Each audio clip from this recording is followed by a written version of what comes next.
G'day, Mate 40 here. So sometimes you have an exciting news story, such as the Trump assassination attempt on Saturday evening, and you wonder, why is the news media trying to make this story as boring as possible, right? And so I recognize you want to get the facts right, but as the hours go by after the assassination, I just kept wondering, why are they trying to underplay it and make it as boring as possible? And it's still going on today, right? So I'm reacting to a column in Mediaite, and it's not the facts in and of themselves that particularly interest me. It's this overall philosophical pattern whereby when you get stories that go against the favored narrative of the mainstream media, which is 90% on the left, right? David Samuels wrote in Tablet magazine today that the news media operates as the propaganda arm for the Democratic Party. That's one of its functions. It's not the only function, right? The news media has given Joe Biden a tough time over the past 3 weeks. But fair observation from a centrist, esteemed journalist, David Samuels, that the news media acts as the propaganda arm of the Democratic Party. So we have a column here in defense of a cautious media. So first, the sound of muffled bangs ran out. Pop, pop, pop. Donald Trump, speaking to a crowd of supporters, grabbed his right ear and ducked. The crowd behind him froze. Right, soon after, the news would report that those sounds were gunshots. Right, one bullet pierced Trump's ear, leaving Trump bloodied on stage. Well, that's just one interesting aspect. Why was the news media so invested in pushing a narrative that it wasn't a bullet that hit Donald Trump, it was a piece of glass? Right, that was a fixation. With so many journalists and liberal commentators, they really needed to underplay this as much as possible. Right? The drought of information present in early coverage of the shooting has sparked widespread condemnation of the press, much of the whining. So if you criticize the press, it's whining, fixated on a lack of causal language in the first pass reporting. Right? So the Washington Post said, loud noises, Trump falls, popping noises. Right? I say to you that somebody who knows something about rifles could have told you within 5 seconds, right?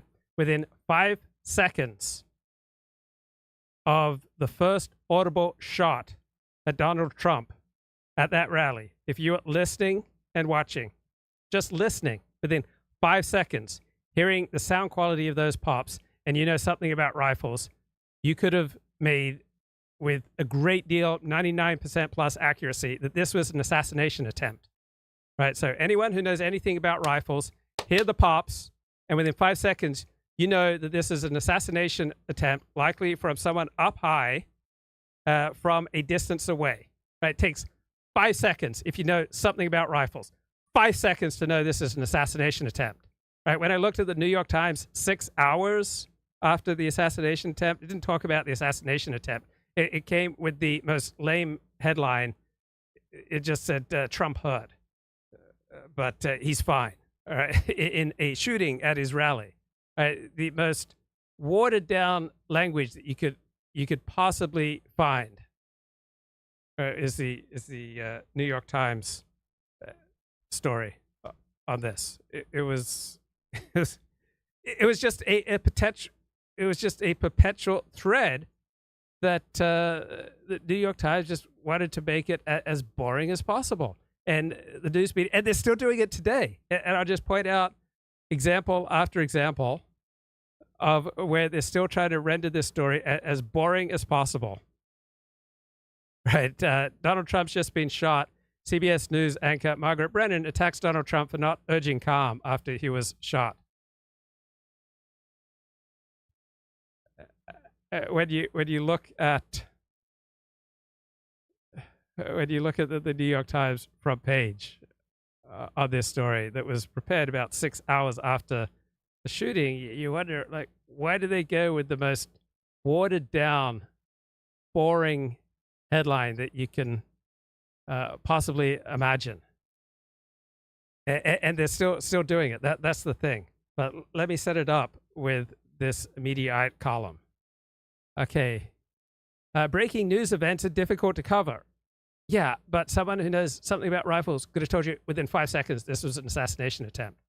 Information is fluid and rumors spread fast. mistakes were made Saturday night.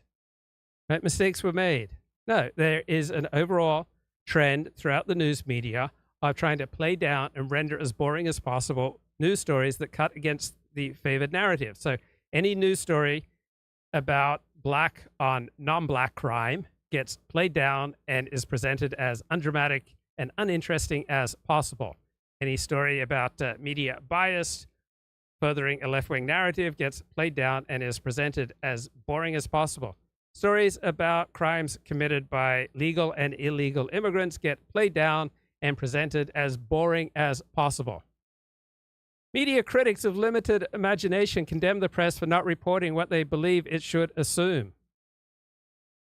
All these news outlets that drew fury for that early reporting quickly updated their stories. There's a reason that the press calls murderers suspected or alleged murderers before they've been tried and convicted. Critics have complained that some outlets refrain from immediately deeming the shooting an assassination attempt. But as NBC's Kelly O'Donnell explained, right, she's the head of the White House press corps, our reporting guidelines require that we do not use that term until law enforcement describes it as an assassination attempt, if and when the investigation supports that designation. It is a measured approach for accuracy. So if a bureaucracy declares it an assassination attempt, right, law enforcement bureaucracy comes along and declares it an assassination attempt, right, then we know it's an assassination attempt. Only then do we use that language. So when Steve Scalise, all right, who's the number 2 Republican in the House of Representatives, was shot up when a Bernie Sanders supporter came, the number 2 Republican, to a Republican softball game and tried to kill as many Republicans as possible.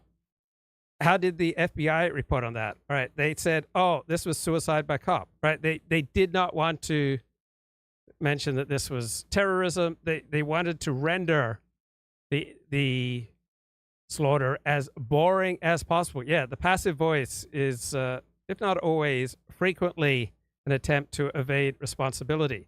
So many fascinating things about the story that just on face value, it looks like this was a sanctioned attempt to assassinate the president of the future president, past president of the United States, with the cooperation of the Biden administration, right? The Biden administration, all right, they are in charge of the Secret Service, right? The Biden administration assigned particular Secret Service, right? The Secret Service is under the Department of Homeland Security, right? The Biden administration appoints the top people to that position. The Biden administration chose the head of the Secret Service, according to the New York Post, because Jill Biden liked her. Now, there have been many reports that the competent Secret Service were at the Jill Biden rally and Donald Trump was just given the dregs. But the Secret Service says that was not true, that Donald Trump was provided with full security. Now, here's an example of how the news media is deliberately trying to make this story as boring as possible, as undramatic as possible. So here we've got a Washington Post story. Witnesses warned police of Trump shooter at least 86 seconds before gunfire, video shows. Oh, 86 seconds. All right. Bystanders, New York Times. Bystanders warned law enforcement of the gunman 2 minutes before he began shooting. Video shows. Right. I suspect that what we're going to find, that law enforcement was warned about this guy more than 2 minutes, more than 5 minutes, more than 10 minutes, more than 12 minutes, more than 15 minutes, more than 20 minutes, more than 25 minutes before he began shooting. Right. We have enough reports of seeming credibility that law enforcement was warned approximately 30 minutes before this guy began shooting, and they, quote unquote, they lost him. But we also know that the Secret Service sniper, whether he was a member of the Secret Service or he was under the direction of the Secret Service, we know that he had the Trump shooter in his sights prior to the Trump shooter opening fire. And we know that the Secret Service sniper allowed the Trump shooter to get off 8 shots at Donald Trump and then took him out. Right. We know the Secret Service sniper team had the Trump shooter in their sights before the Trump shooter began shooting. And the Secret Service allowed this guy to get off 8 shots at Donald Trump. And only then do they respond. And so we've got the New York Times, Washington Post pushing the angle. They always keep trying to play down the story. Oh, 86 seconds before he began shooting, people were warning law enforcement. Oh, no, now it's 2 minutes before he began shooting. Right? We have all these accounts that it was 30 minutes and that law enforcement lost him. Right? So Secret Service, right, serves under the aegis of Joe Biden, the Biden administration, the Department of Homeland Security, which is run by the Biden administration, and the Secret Service head is chosen by Joe Biden and the Biden administration. So did they deliberately give Donald Trump incompetent security, or was this part of an assassination plan?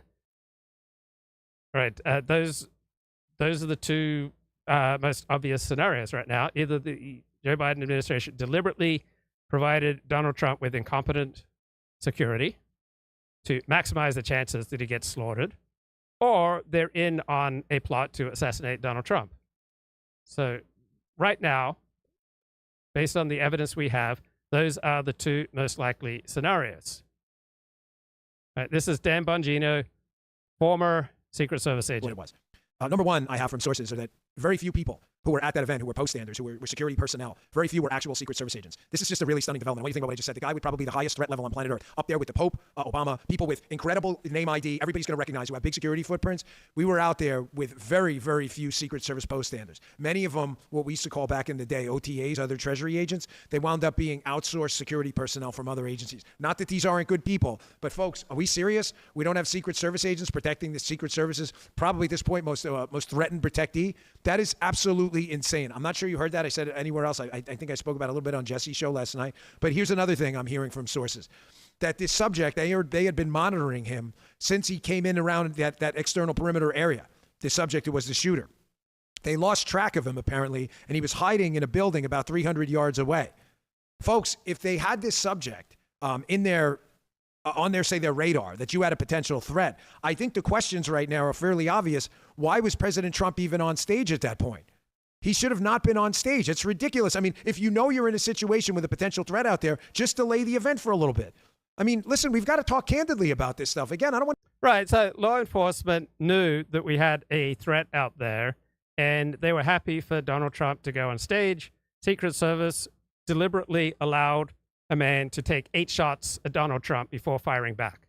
Right, that was what the Secret Service did. Now, why they did it? Well, they apparently, from what I read on Twitter, that's just Secret Service protocol, right? That it's only sporting to allow people to get off some shots before you, the person you're supposed to protect. It's only sporting to allow them to get off shots before you fire back. Right, now, this isn't how law enforcement acts in any other area, right? No normal police officer or even no normal private security guard allows someone with a knife to get within 20 feet of him without shooting and killing him. And then as for having women be a key part of the Donald Trump security team, would you want women as your bouncers at a nightclub? Right, private events do not use women in these capacities when they're trying to keep someone safe, when strength and bulk is needed. So we know that the Secret Service under Joe Biden prioritizes diversity, right? And we know that they deliberately have much lower fitness standards for women than for men. So in the name of diversity, we know just a clear fact that they're willing to waive normal fitness standards for women, right? Women don't really have to do that much compared to men, right? Very, very low standards compared to men. So why would you ever need strength, right? You saw one of the female agents helping to take Trump off stage. Why would you want someone who has strength, right? So the Biden administration deliberately wants to make the Secret Service less competent, right? Deliberately wants to make them less able to do their job. That's a key part of their policy. That's why they chose the woman that they did. And she's still in charge, right? No one, right, who facilitated or was just completely incompetent with regard to the Trump shooting is stepping down, right? No one is admitting any mistakes, right? The head of the Secret Service, very proud of the job done by the Secret Service in allowing a shooter 140 yards away from Donald Trump to get off 8 shots at him. Very proud of the job that they've done. I want to hear about Monday morning quarterbacking anything. This isn't a freaking football game, man. This is the life of the President of the United States. This isn't a joke. I saw some guy online talking about how, oh, people make mistakes. We don't get to make mistakes. What are you talking about, make mistakes? This is the Secret Service. There's no opportunity for mistakes. Do you remember what the IRA said, the Irish Republican Army, when they said with Margaret Thatcher when they missed her with the bomb plot? They said, you guys got to be lucky every day. We only have to be lucky once. We don't have the opportunity to make mistakes. This is an absolutely apocalyptic security failure. I warned you about exactly this. Need I remind many of you about episode 2079, which was back in August of 2023? Keith, throw that up on the screen. Look at this. I want you to go back and do me a favor and listen to this episode. There it is. Speeding towards assassination. Look at the date, folks. August 31st, 2023. I mean, I was told back then that the security around Donald Trump was not meeting the threat level. I warned back then. I mean, they couldn't listen. This was public information. People were feeding this to me. And then when we said it, by the way, me and Tucker, these assholes in the media, like this NBC guy, Dan Arkin, wrote pieces like this in NBC News calling me and Tucker conspiracy theorists. Put that headline up there. Conspiracy theorists, saying that we were suggesting without evidence that there was a threat of a Trump assassination. You know what the evidence was, asshole Dan Arkin? You know what the evidence was? Secret Service personnel who wanted to blow the whistle on the fact that the security was not meeting the threat level of Donald Trump. That was the evidence. He could have called. Okay, let's get a burst of Laura Ingraham here. America is listening. The more we're learning about the security lapses that preceded the attempted assassination of Donald Trump, the worse it looks for the Secret Service. Look, they're all pointing. They get the Pacific. Yeah, someone's on top of the roof. Look. There he is right there. Right there, see him? He's laying down, see him? Yeah, he's laying down. Yeah, look. There he is. Because we have millions and millions of people in our country that shouldn't be here. Dangerous people. Criminals. We have criminals. We have drug dealers. We have people that should not be here. Right on the roof. It's much tougher than it happens. You went right on the roof again. According to a local Pittsburgh station, WPXI 11, sometime before 5:45 p.m., a law enforcement officer spotted a suspicious person. That was a Thomas Matthew Crooks on the grounds. So he took a photo of him and he called it in. Another officer checked the grounds but didn't find him. Then someone... Okay, so 5:45 p.m., I think Trump was shot at 6:11. So the New York Times and Washington Post want to tell you that it was 86 seconds or 2 minutes before Crooks started shooting Donald Trump. But we have abundant evidence that law enforcement was notified about 27 minutes before the shooting, not 2 minutes. On Beaver County's emergency services team saw a suspicious man on the roof and took a photo of him. Well, shockingly, between the time the second photo was taken and when shots were fired from the roof, 26 minutes had elapsed. 26 minutes. Joining me now, Congressman Corey Mills of Florida. He was an Army sniper, also coordinated protective details for numerous high-profile people, joining me now, including Vice President Biden and First Lady Laura Bush. Also with me, Congressman Ronnie Jackson of Texas, who spent a lot of time with President Trump since the attempted assassination. Congressman Mills, your reaction to what you just heard, 26 minutes. Well, look, I wasn't an actual Army sniper. What I did was I ran a counter-sniper team for the State Department, DSS, and other agencies, and I can tell you 26 minutes is a lifetime. When you're talking 160 yards, I want to put this into understanding. I can teach the average American in 5 minutes how to make a 160-yard shot with an MOA of 1. Now, when I say MOA of 1, what that means is that your basic production rifle that comes off the line, not a hand-built sniper rifle, holds a 1-inch grouping at 100. That means that at 160 yards, you're talking 1.6 inches grouping in a 3 to 6 round burst. The fact that this is about milliseconds and millimeters that changes this from being an attempt and an assassination should really talk about the divine intervention that has occurred here. But I will be honest with you, as I continue to learn more about the facts, the more I feel that this is intent, and the more that I think that a J13 commission needs to go forward. We need to understand the incitement of violence. If the J6 committee was enough to have go home peaceful to be able to do it, we need to start looking into the real, and I don't trust the FBI and others to do this investigation. I think it needs to come to the House. Congressman Jackson, there is a lot of pushing and pulling on Capitol Hill. This committee wants this piece of it. Another committee wants this piece of it. Do you not agree with me? There needs to be one overarching special committee and outside counsel that is impeccably trustworthy to direct this investigation. Otherwise, there are going to be leaks, and this thing is going to go on for, a year. No, I agree 100%. Maybe we should put a select committee together, pick the most powerful members from the other committees, stick them on that committee. We've done that in the past. I really think. To what end? What have we gotten from all these investigations? I mean, great work has been done. Right. But to me, there has to be an outside counsel that does this all the time. Yeah. And to get to the bottom of it with congressional, obviously, input. But this thing has to be done and done expeditiously. Well, once you come up with, what actually happened, you need an enforcement process to hold those accountable. And that's what we've lacked at this point. So I think if we get President Trump back in and he controls the executive branch, that we will not only have oversight, but accountability. I know you have spent a lot of time with President Trump, and you dressed his wound. What can you tell us? Well, he's doing great. I mean, he realizes how close he came to death. He's told the story over and over about how if he had not, turned his head and drew back just a little bit to look at that chart, and done it at the exact time that he did it, that round would have entered his head. How was his hearing? His hearing's fine. I mean, he wasn't close to where the shot was fired, and it was far enough away from his head being his ear that, there's no concussive effects from the bullet or anything. It just passed right over the top of his ear and took a little piece. And you still have very smart people, elite people saying, oh, Trump wasn't really shot with a bullet. It was a shot of glass. Well, we have pictures of the bullet that grazed Donald Trump, right? We know Donald Trump survived being shot with an AR-15. We have New York Times photos of the bullet that struck Donald Trump. And yet people who have sufficient emotional commitment to trying to downplay this assassination attempt will still tell you, oh, it was a shot of glass. Piece off the top of his ear as it came across. And of course, the ear's pretty vascular, so it bled aggressively. And that's why it's dressed up. It's still bleeding a little bit. And he was still joking with me. Yeah. And I know you yesterday. Unbelievable. Yeah. Congressman, again, the director of the Secret Service has said she's staying in.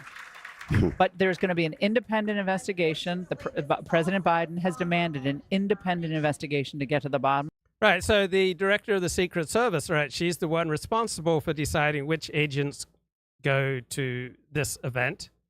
And sure, she can offload that responsibility, but she can also make sure to offload it to someone who's going to follow the administration's wishes.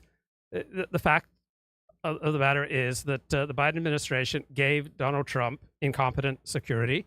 So was this just incompetence on the part of the Biden administration, or is this part of an assassination plot from the Biden administration, right? It's one of those two. Deliberately provided Donald Trump with incompetent and inadequate security, or were deliberately trying to murder him. It doesn't really matter that much, right? The effect is the same. When you're this reckless, right, the effect is the same. You're trying to get someone killed. Of this, is that okay with you? No, it is not actually, because I don't trust that President Biden would actually lead an independent investigation. We've seen what happened with the Jack Smith special counsel. We've seen the continual lawfare. Look, the bottom line is this. First, they tried to...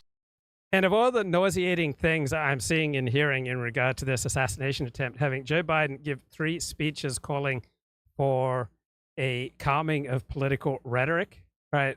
Biden repeatedly calls Trump a threat to democracy, a fascist. He says he got into the race in the first place because Donald Trump said that there were many, very fine Nazis essentially at Charlottesville.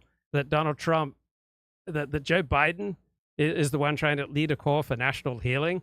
When Joe Biden talked about Republicans want to put black people in chains, just does not ring true for me. It's loathsome, absolutely loathsome. And I am not someone who spent much time talking about Joe Biden over the past 3 years. I've probably said as many complimentary things about him as negative to the extent I've talked about him. I don't really care that much about Joe Biden. I thought in some ways he did an adequate job, and in other ways with foreign policy, just absolutely reckless, just catastrophic foreign policy, getting us into unnecessary messes in Europe, in the Middle East. So this is not a show that focuses on partisanship. It's not a show that focuses on, how horrible the Democrats are. It's not a show that focuses on how horrible Joe Biden is. I've given the absolute minimum of attention to Joe Biden on this show over the past 4 years. Censor and silent President Trump. Then they tried to indict and impeach President Trump. Now they've tried to kill President Trump. I think that we have to have a true investigation into this, and I think that the more and more I look at it from my background and experience, the more and more this seems a bit intentional, and I think that a J13-style committee needs to be happening. All right, Congressman Jackson, Congressman, thank you so much. All right, let's check in now with Fox News congressional correspondent Aisha Hasni down on the floor. Aisha. Hey, Laura, I'm not usually an energy drinker, but I'm going to have to drink one tonight because I can't keep up with the crowd here. There's so much energy. It's electrifying. Okay, let's get back to this assassination attempt on Donald Trump and the deliberate provisioning of incompetent security, right? Either deliberate provisioning of incompetent security or part of an assassination plot coming from within the Biden administration. Then asked about that, but instead he had to write an asshole piece. Let's cut through all the bullshit now and walk through this frame by frame and talk about what happened. And I promise you're not going to get this perspective of anyone else, because no one else I know on the radio actually did this for a living. It's not a knock on them. It's just true. Let's go to this NTD News. This is, by the way, I believe the definitive perspective of what happened this past weekend when we almost lost President Trump, okay? I'm going to walk through it. I'm going to stop this at various points. Guy, put the NTD News video up on the screen. Let's talk about questions first, like where was the perimeter surveillance? And let's watch what happened. We'll watch about a minute of it. I know you may have seen this before, but I'm going to reference it multiple times, so check this out. Okay, so obviously he's talking. There goes the round. The ducks. The body people cover. All right, so anyone with a moderate knowledge of rifles, right, within a second or two of hearing those shots, all right, you're sitting at home on the other side of the world and you hear the sounds of those shots, right, the sonic booms given off by those shots, you know that this is a high-powered rifle from a distance away. It's not up close, right, it's a distance away. You know it's a high-powered rifle, most likely shooting down. You know it's an assassination attempt. But media guidelines, we don't call it an assassination attempt until some bureaucracy after an investigation declares it an assassination attempt. Well, I don't think they'd be so cautious if the person who the assassination attempt was directed at was one of their favorite characters. Maximum to the protectee. They're following the rules here. Maximum to the protectee, minimum to the problem. This is a different video you probably haven't seen. But you'll see there's obviously some chaos. People start to hear gunshots. They realize what's going on right now. The Secret Service are covering the body, which is the right thing to do. You see these guys coming on stage. Okay, I need to talk about the shot. All right, so the media keeps stressing in their defense, right, we need a bureaucracy to declare this an assassination attempt. You just need to know something about rifles and how they work to be able to note that this is an obvious assassination attempt. These analysis. I think both of us worked the DC Sniper back in the day. Yeah. I was with NBC, so the Today Show. So it's not the first time we've talked about this sort of a tragedy, this sort of attack, this sort of a crime. So where do you think we start? Well, let's start with, I've come to the conclusion, and you can tell me where I'm full of crap, but that there's only two choices. This is either utter incompetence by the Secret Service and or they were complicit in this. There's no gray area. So one thing you'll notice, the people with competence with rifles are 80%, 90% on the right. So you hear very different analysis from people who have competency with rifles compared to what you get from the mainstream media. I would agree with you. I think it might be elements of both, but I think the reality is looking at what actually happened, and then people can make their own choices. And I always say, if you make decisions and choices and gather opinions based on facts, I'm all with you. If you do it based on ridiculous information, right, Right. It's a rabbit hole that goes nowhere. Right. So let's look at what we're dealing with first of all, which is a public event. The president of the United States, among other dignitaries, is protected by the Secret Service by mandate. Back to Lincoln, right? Right. Right. The Secret Service for a very long time was Department of Treasury, and a very small organization, meaning a couple thousand agents. I think right now it's probably 3,000 agents. Those were dispersed between protective duty and Treasury, meaning money investigations. A lot of counterfeiting. Right. But it was a financial crimes investigative unit for the Treasury Department, unlike the FBI, which is the Justice Department. So understanding this first is important. The Secret Service, part of the Secret Service's historic charter, gives them responsibility to protect the President of the United States and other specified dignitaries within the Department of Treasury, now Department of Homeland Security. And the Secret Service never swept this building, right? It just makes no sense that this is incompetence, right? It only makes sense to the normal human mind that the Secret Service was in on an assassination of Donald Trump. Now, I don't believe that, but I recognize the way the human mind works. Given the information that we have right now, it makes absolutely no sense that the Secret Service didn't sweep a building so close. It's such a staggering amount of incompetence that the human mind just reels and runs away from that option, right? The only thing that makes sense is that the Secret Service was in on this assassination attempt. I'm not saying that that's true. I'm saying that's just how the mind works, because it's just so staggeringly incomprehensible that they wouldn't look at this building and have law enforcement up on top of the roof of this building. All right, let's get... monitoring him since he came in around that external perimeter area. The subject who was the shooter. They lost track of him, apparently, and he was hiding in a building about 300 yards away. Okay, let's get Elliott Blatt onto Oh, the bless show. you, Luke, can you hear me? Yes, I can, loud and clear. And soon the people who did this are going to hear you. I hear you. Yes. Hold on, let me mute the other stream 1 second, please. Okay, blessings. All right. So what do you think? Yeah. Pretty eventful election season so far, wouldn't you say?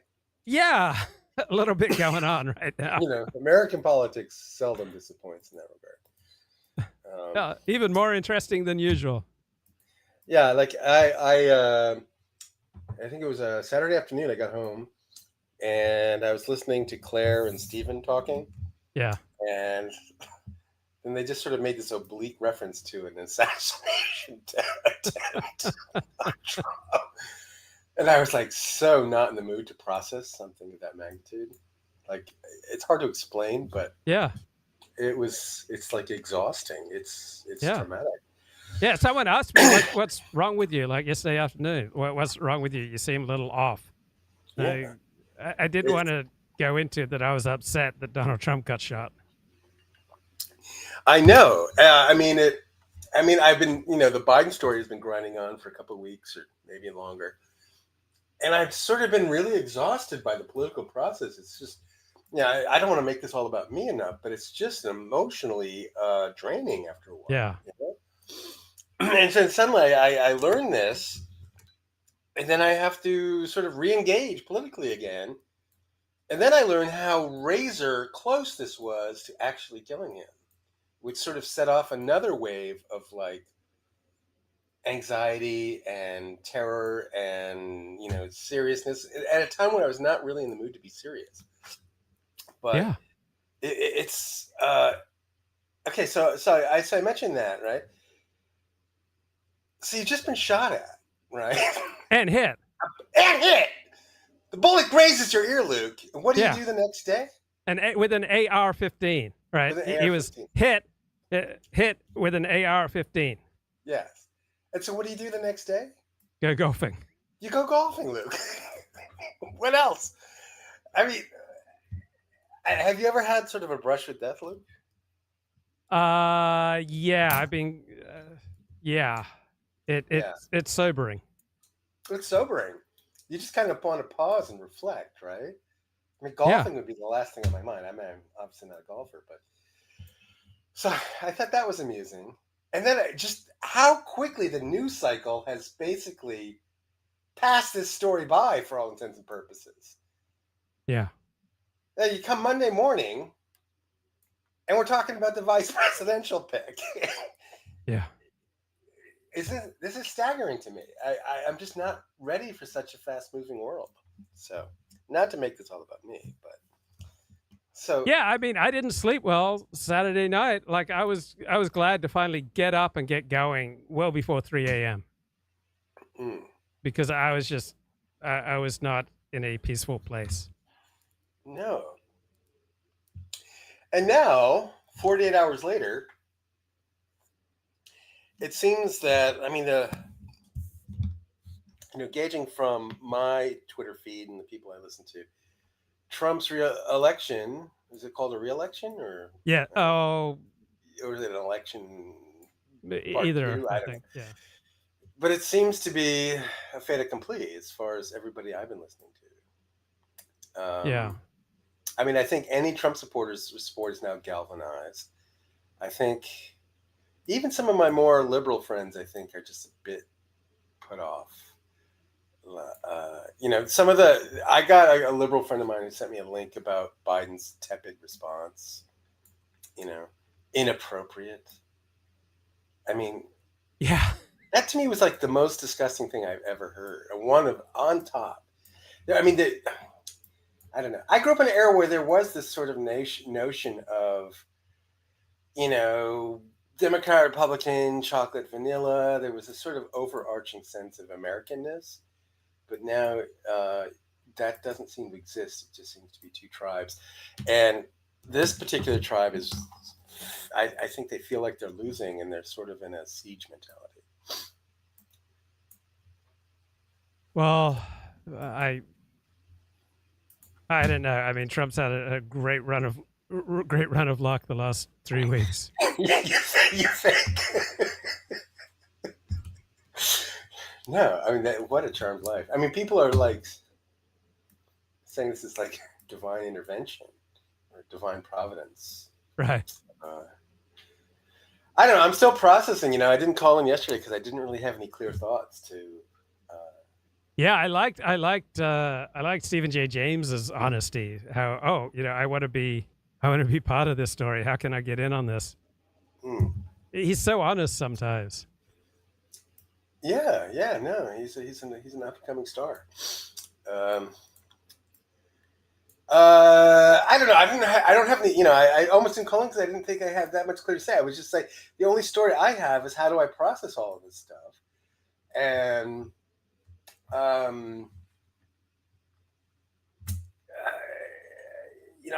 just kind of raw reacting here. But I felt like I had to say something. Yeah, and what happens the more you find out about the degree of staggering, hard to fathom incompetence by the Secret Service, which is under the direction of the Biden administration. Like that's how do you deal with that?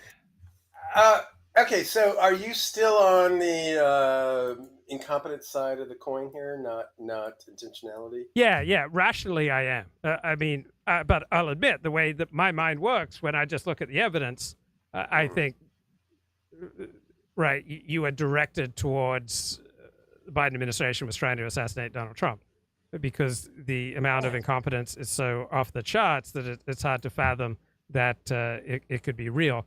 But I recognize that underneath that, usually it's incompetence rather than malice. So yeah, I'm still very much on the incompetence side of the bandwagon. I mean, I try to put myself in the shoes of the players involved, right? I mean, I can't even imagine being able to see a shooter, have a gun, and then place it to perfect shot. Yeah. This is so way outside of my capability. It's not even funny. It's not even the same zip code, And so I want to give Secret Service, law enforcement credit. Ultimately, I mean, by the thinnest of margins, it was a successful outcome, with respect to the deceased. I don't know, but if somebody is looking for a conspiracy for some facts to lead them in a conspiratorial direction, they're certainly present. Yeah, I mean, the Secret Service, we know, we have it on video, they stood down in the sense that they definitely had the shooter in their sights before the shooter started shooting at Donald Trump, and they let him get off 8 shots before they decided to take him out. And now this guy, he's a big mystery, right? We don't know anything about him. Like, what could possibly motivate him? He's a cipher. He's just a blank slate.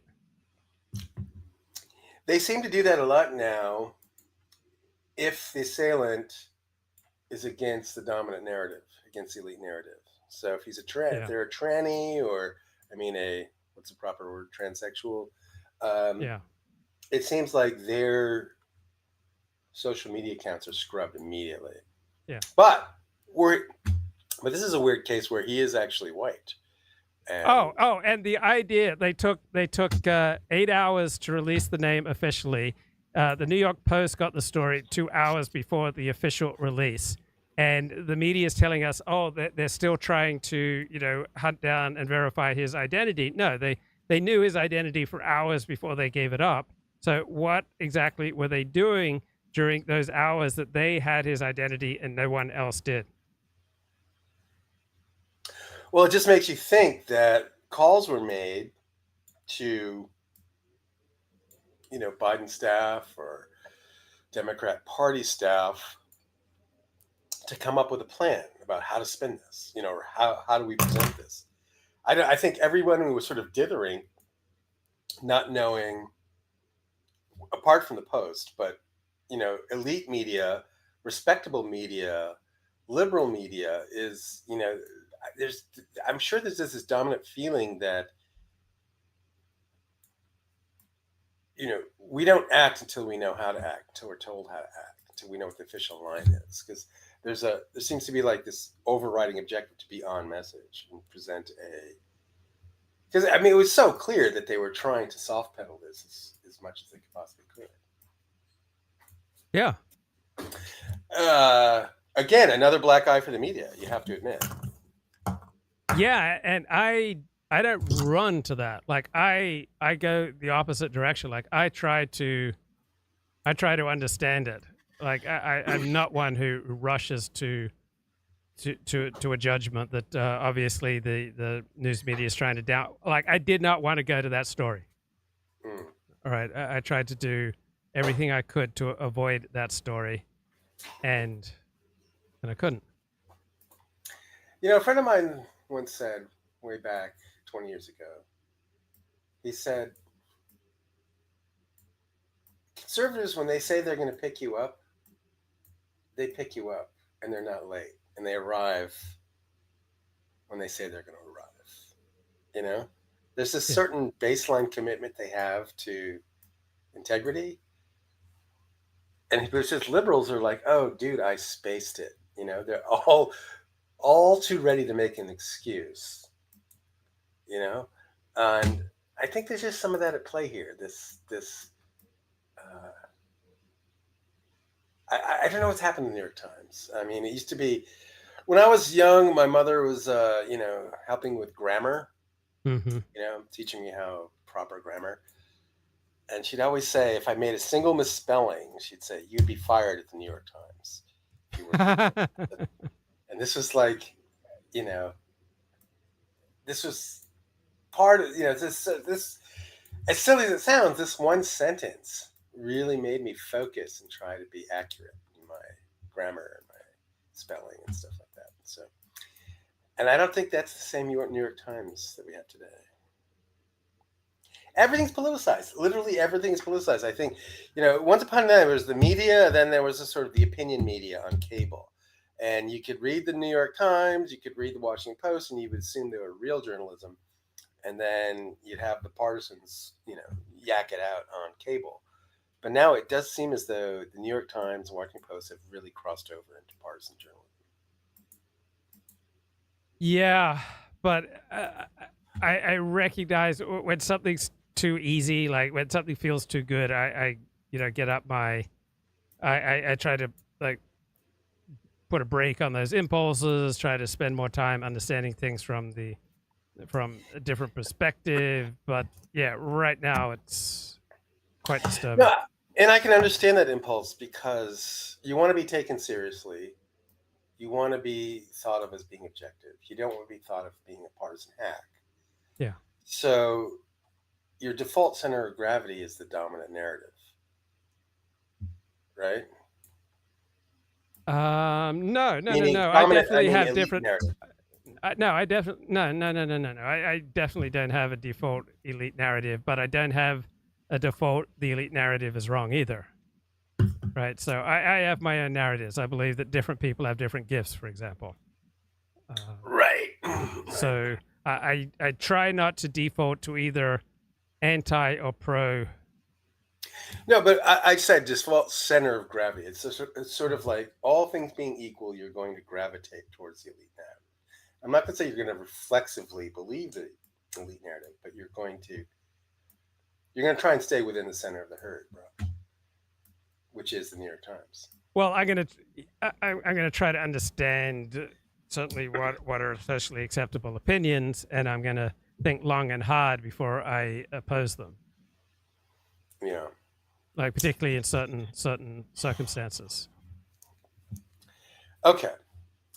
All right. So now we have a situation. What happens next, Luke?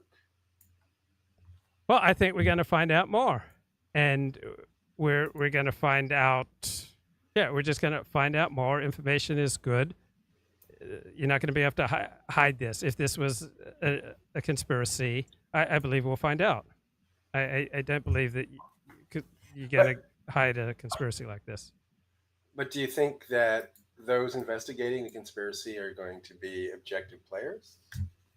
Well, I think the Trump administration, the Republicans have sufficient power that they are going to be able to get to the bottom of this. I don't think I reject the Republicans are hopeless and helpless.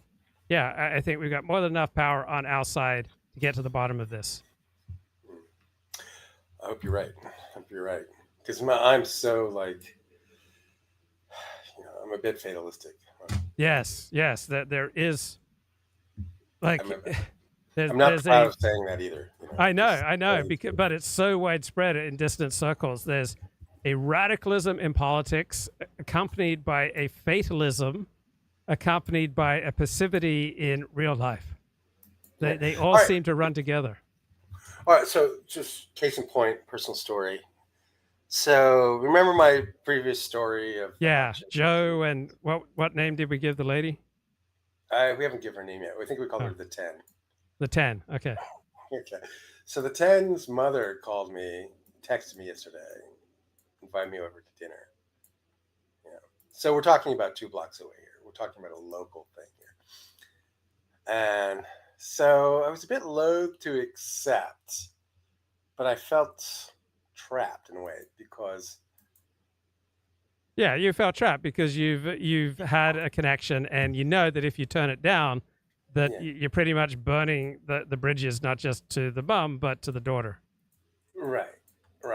And so I was really inclined not to go, but I decided to go just to see. And long story, I'm going to omit a lot of details that are sort of not germane. I'm going to stick them only the Trump. Yeah. Just boil it down. Right. And so having dinner, and I forgot her exact words, but her words were like, basically, they should have got him. Yeah, they should have killed Donald Trump. Yeah. And that struck me as so cold, and like I didn't know what to do at that point. I didn't affirm or deny. I just kind of punted because I didn't want. I mean, she made this nice dinner and so forth, and at the same time, I was really disgusted by that comment. Yeah. And so, what do? Do I get up and storm out? Do I nod my head as if I'm agreeing, or it was so awkward. It's so hard to explain, but I really lost a lot of respect for her at that point. So you're not going to be sleeping with her after all. I don't think so, bro. It's not in the cards. Sorry, bro. That's how it goes, bro. If you're not among the elite, life. You gotta deal with the crumbs that fall from the table, bro. Okay, bro. I'm gonna move on. Later. All right. All right, good Shalom. good to talk to you. Okay, All right, so blessings. here we go. Jesse Waters Waters. lost track of the shooter before he shot the president? How would he outrun police carrying a ladder and a rifle anyway?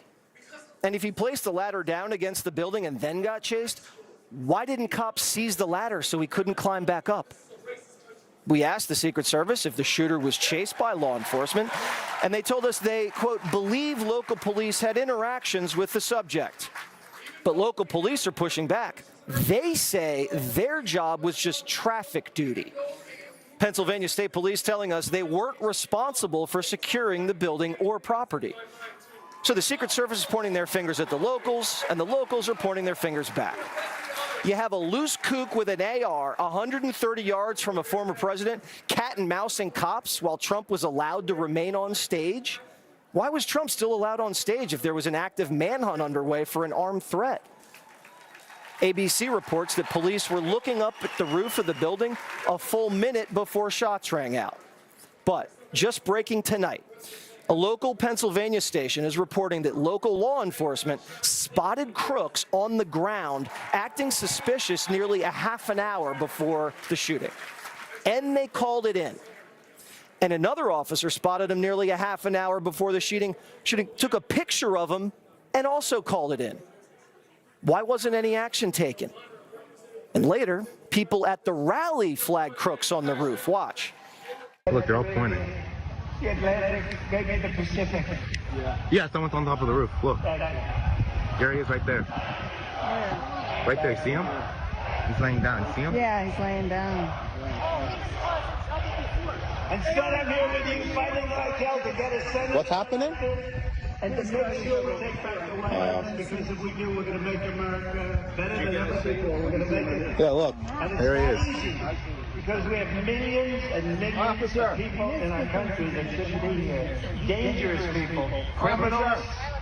We have criminals. He's We on have the roof. He's drug alive. dealers. We have people that Right should not here, be here. right on the roof. It's much tougher He's than up now. it happened. He went right on the roof again.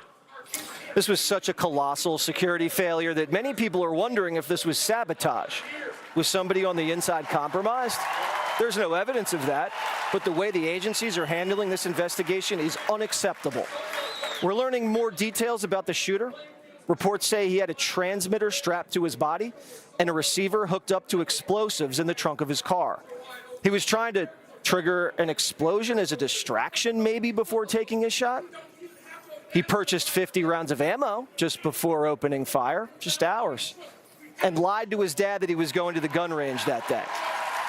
Finally, the FBI gained access to his phone, they say, but the Bureau says they don't have a motive, which doesn't track. Every one of these assassins or mass shooters have ideologies. They have digital footprints, and they want to be infamous. How is Crooks a ghost? The FBI couldn't find the motive of the Vegas shooter, the deadliest shooting in U.S. history, never zeroed in on the Gen 6 pipe bomber, manufactured the Russia hoax, even doctored a warrant to spy on Trump. This is the same FBI who cooked up the Gretchen Whitmer kidnapping plot and had informants involved with the Pulse nightclub shooting. The Pittsburgh FBI field office is running point on this investigation. Just happens to be the same field office that buried the Biden bribery tip in Ukraine. FBI Director Chris Wray won't resign, but Trump will probably fire him when he's reelected. But will Biden fire Secret Service Director Kim Cheadle? Yes, I do. Do you still have faith in the Secret Service, Mr. President? Yes, I do. Biden hasn't fired anybody. Why would he start now? But Cheadle says the buck stops with her. What was your reaction when you saw the events unfold on Saturday? Shock, and then concern, obviously, for the former president. This is an event that should have never happened. Who is most responsible for this happening? What I would say is that the Secret Service is responsible for the protection of the former president. So the buck stops with you? The buck stops with me. I am the director of the Secret Service. It was unacceptable, and it's something that shouldn't happen again. Oh, so she'll resign, right? The President and Homeland Security Secretary said today they had 100% confidence in you. But there are some members of Congress calling on you to resign. I appreciate the Secretary's comments, and we're going to continue to be transparent and communicate with people. Do you plan to stay on? Absolutely. I do plan to stay on. That's Washington. You say the right things, but you don't do the right thing. We were seconds away from a live execution of a presidential frontrunner, and the Secret Service director isn't being fired, isn't resigning, and promises it won't happen again. How do we know her internal investigation isn't going to be a cover-up? This woman destroyed her texts from Jan 6th and blew up the White House cocaine. Congressional Republicans are calling for a House select. Right, the FBI couldn't get to the bottom of whose cocaine that was in the White House. Committee on the assassination attempt of Donald Trump. Take this out of the hands of the feds and conduct hearings under oath on live television. Bring in the counter snipers, bring in Cheadle, bring in Crooks's pop. Primetime promises you we will never let them cover this up.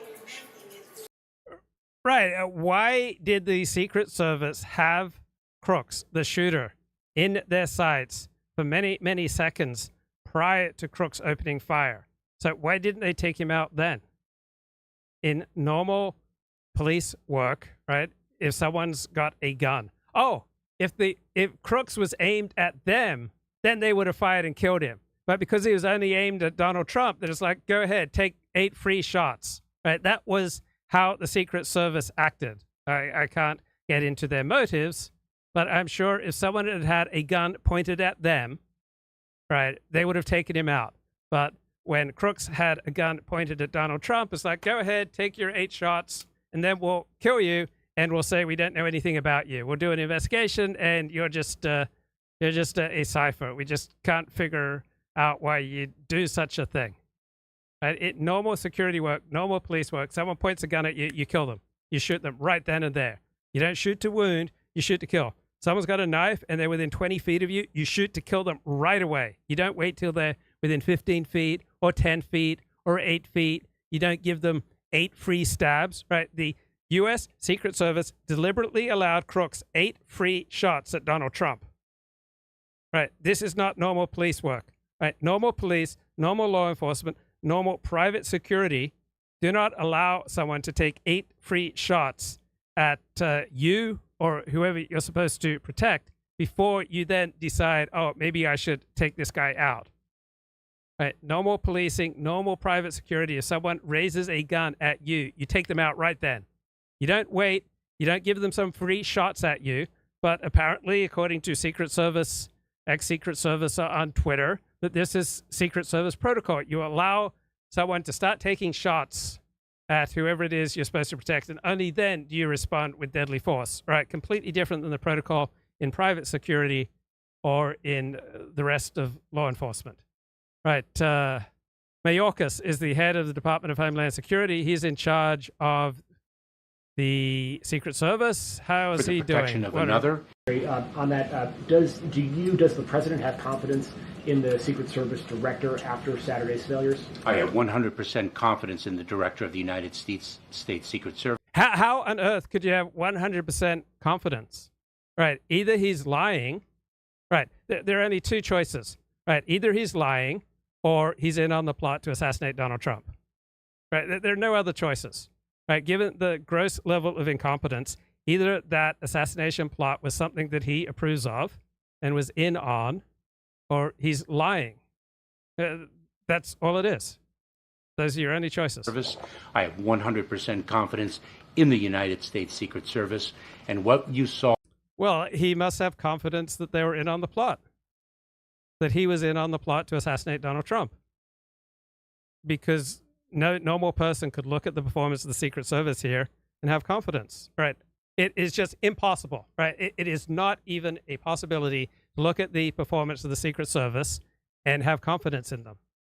So he's either clearly lying or he's in on the plot to assassinate Donald Trump.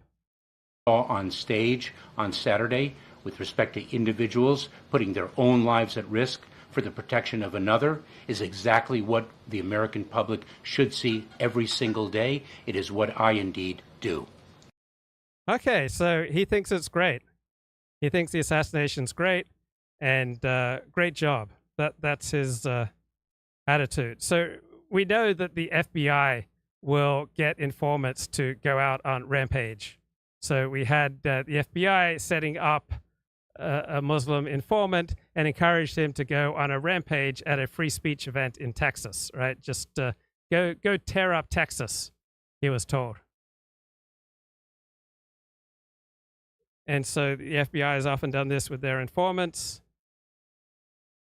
So what the heck is going on here? Right, anyone who knows anything about rifles knows within 2, 3, 4, at the most 5 seconds of hearing those shots at Donald Trump that this is a high-powered rifle from an elevated position trying to kill Donald Trump. But the news media position is until a law enforcement bureaucracy tells you this is an assassination attempt, you can't say assassination. But anyone who knows anything about high-powered rifles can tell you within 5 seconds of hearing the sounds of those pops, right, that this was an assassination attempt. But this is an obvious truth, like Joe Biden's senility, that the news media only gets dragged to kicking and screaming. Security. Right. Within that responsibility, agents would rotate through protective elements. Right. You would travel for a period of time on a protective duty, and then you might go back to working investigations at a field office. Once an attack is made on a protectee, in this case the President of the United States, it becomes a Department of Justice investigation, and the investigative wing of the Justice Department, in this case, is the FBI. Right. So you have two things. You have a protective duty from the Secret Service. Once an attack is made, it becomes the purview, the investigative responsibility of the FBI, and that's where we are right now. Once you saw this played on TV. Once the attack was made on President Trump, then it became an FBI investigation, and that's what you're seeing now. All right. So that's the investigative responsibility, and you talk about the screw up.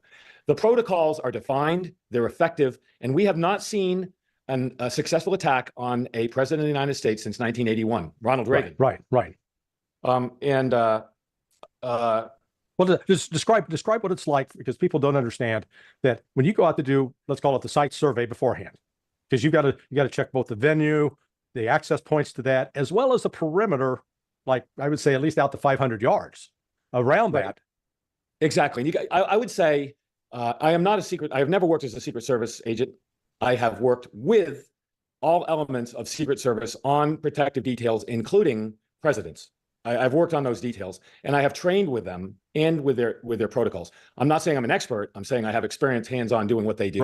Right. And have an understanding of how it goes. And it goes like this. Anytime you have you see an event on TV, you see the Secret Service agents with the earpiece and the suits and the sunglasses. Those are the close perimeter, the body people, the body guys, and they are often described as window dressing, that they are the forward face. So Elon Musk plans to give $45 million a month for the next few months to help elect Donald Trump president. Of the Secret Service. That's not fair, because they, as we saw in this instance, are incredibly brave, well-trained professionals. And in this case, they acted very, very admirably, in my point. Then you have the outer perimeter, which is protected by two elements: the counter assault team, which the guys you saw coming in tactical gear, and they are just that. They counter an assault, something like you've seen in other countries, like the famous one with Anwar Sadat. Remember, where they were at a parade and they attacked the stands? It would be something along those lines.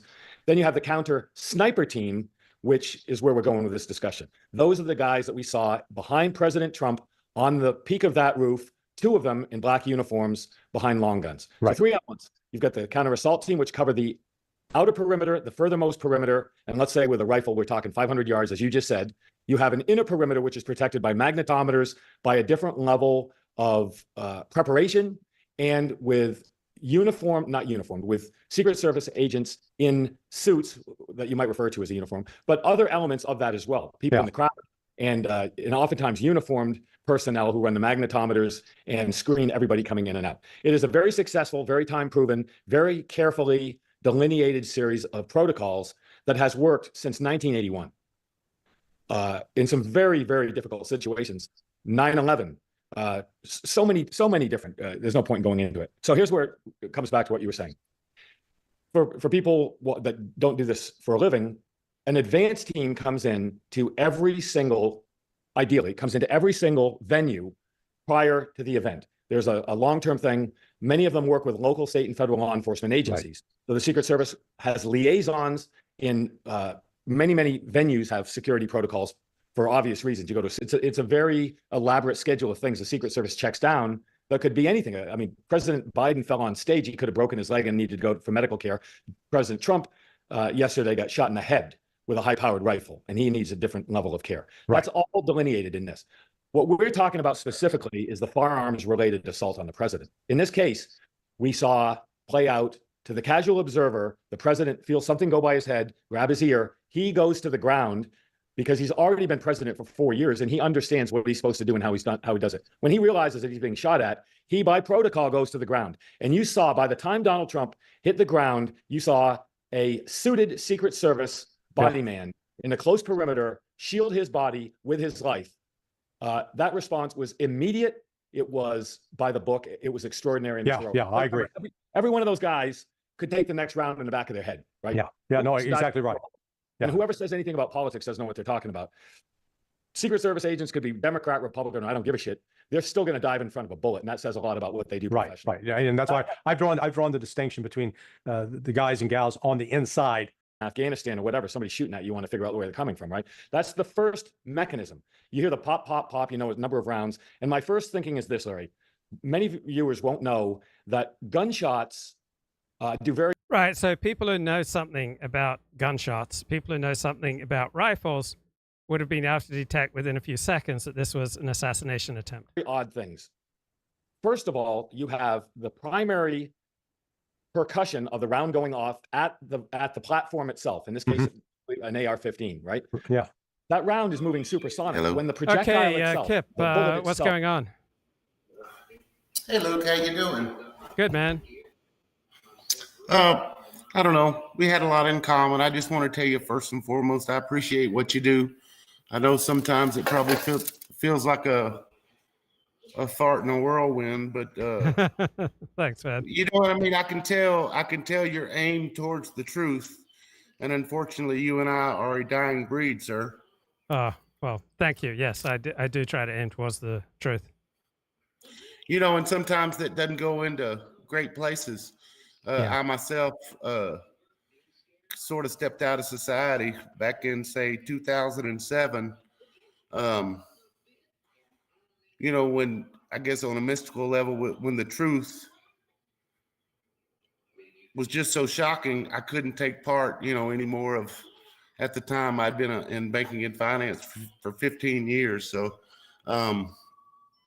you had to, I had to reconstitute a whole new life, you know, based solely on truth. And they're few and far between. You would think that truth matters, but unfortunately, sir, 99% of the people go along to get along. And worse than that, probably 85% of them out there are just what you might call hypnotics, Luke. You know what I mean? Yeah. Yeah.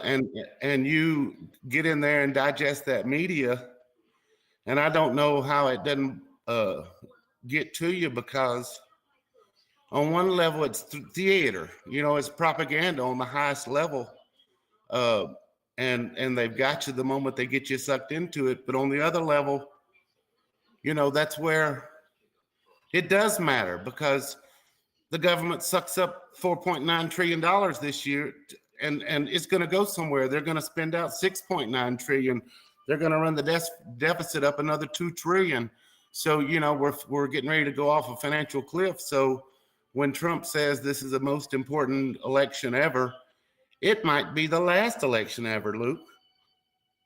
Yeah, you feel like the Republic is at risk. Oh, definitely. Definitely. And I just believe that truth used to have some foothold, I guess, in the media or whatever, but you could tell me when you saw it going off the rails. I saw as soon back in 2007 as Ron Paul was like speaking truth to power about how America was getting ready to go off a financial cliff. They gave him not something as bad as the Trump treatment, but it was, you know, it was one level lower than that.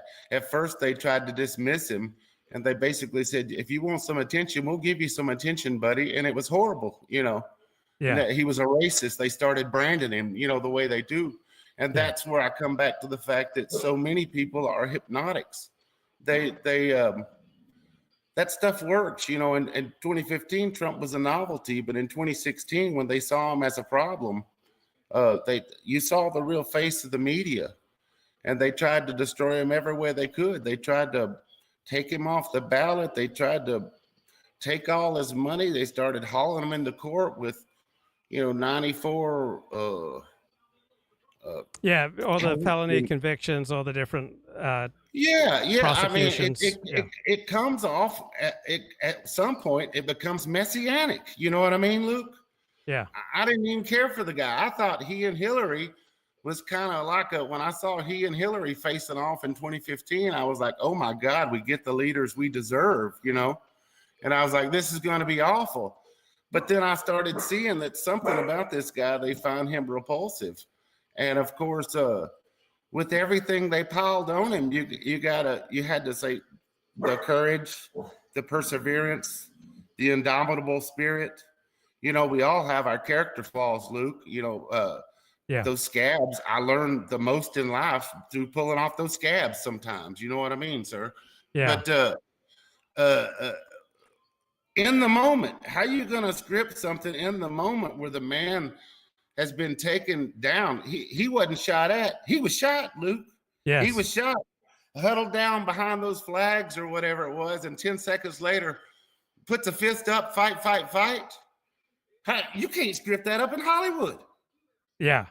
Incredible. I mean, one side, I guess you would say the Dems are thinking he's something along the lines of a T-1000, some indestructible thing that they got to get rid of. But on the other side, that's Neo. That's Neo from the damn Matrix, Luke. Dodging bullets and shit. It's crazy. I don't have a lot of cultural references because I admitted I stepped out of the culture in 2007. It's just horrible. But I don't know. You touched upon something, the thing that made me call. I don't know which one of the names you mentioned, but man, you're a Jew. Not only are you a Jew, you're a converted Jew. Yes, and I'm sir. a mystic. Yeah. And I'm a mystic. And I'm a mystic to the point to where I've studied comparative religion from a lot of angles, and a lot of that stuff leads back towards, Kabbalah, Yeah.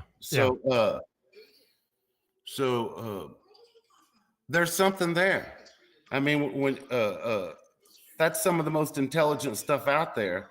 And when I try to, I know this might not be fit for YouTube, but when I try to run up the rabbit hole of the JQ, just trying to understand the truth of the matter, the truth of things, that's all I care about.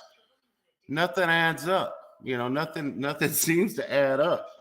And on one level, even I find myself getting mad at them. But the reasons all come back to mystical things like Abraham. He had there was a mandate there. There was a job to do back in Babylon. Well, fast forward, what have they done? What if that power, whether that power was just intellectual or whatever, what have they done? What did they focus on? The shiny stuff, the jewels, the gold, the slavery. What happened to the mystical mandate of showing people the light? This is what I found back in 2007 is I was grabbed by the universe, Luke, on July the 5th, 2007. And I realized how did you reconcile this spiritual revelation with your commitments in this world? I don't know if you've got a family or a spouse or friends or community or work. I mean, how did you manage to juggle these spiritual revelations with all your other commitments in the real world? I was unable to reconstitute, sir. Yeah. It was incongruent. That's all I can say about it. I love my children. They love me. They understand 99% about me. But that kind of stuff, it's out of this world as far as this culture goes. There's a truth. Strangely enough, it happened one night when my dog was behind me, and something came across. I was a full-fledged atheist, so rational that nothing could come through. In fact, I had ran up the flagpole with everybody that I thought was religious and had went to a lot of churches when I was young. And I realized everybody was just following their parents or their grandparents or whatever. They had never kicked the tires on what they were dealing with there. So I had already dismissed that. So imagine my thought when July 15th, 2007, my own unconscious says, go tell Digger he can go now. Well, Digger's my 11-year-old Dalmatian that's sitting behind me and he's fine. And I lean behind me and I say, son, if something's wrong now, if you're hurting, you know, I'd rather have you going and not hurting than here and hurting. So if you got to go, I understand. I love you. That dog took one breath and faded out on me. And at first it shook me up for about 2 weeks because I loved the dog so much. He had a lot of personality. But then I came back a couple of weeks later and said, how did I know? I mean, I'm the kind of guy that said that must have been a coincidence. But I was like, it can't be. It can't be. That same part of my unconscious said, do you really want to know? And it was sort of telling me, you know, you got to want this like a man with his hair on fire wants a pond, you know? You got to want this unlike anything else. And I was like, yeah, I want it. And I mean, for 5 months, I had one part of my brain telling me I'd gone crazy because it was the total rational part of my brain. And the other side of my brain was teaching me concepts about cosmic dualities and things that I'd never even heard of in my mind. And then when it was a concept I couldn't understand, my own unconscious would say, well, forget about it today. Just don't eat. We'll pick it up tomorrow. You know, so concepts like fasting, stuff I'd never even considered in my life were just brought forward. Anyway, long story short, all ended in about December. We're just going down the road, going to pick up my kids for Christmas. And then Shazam, I had been pondering over,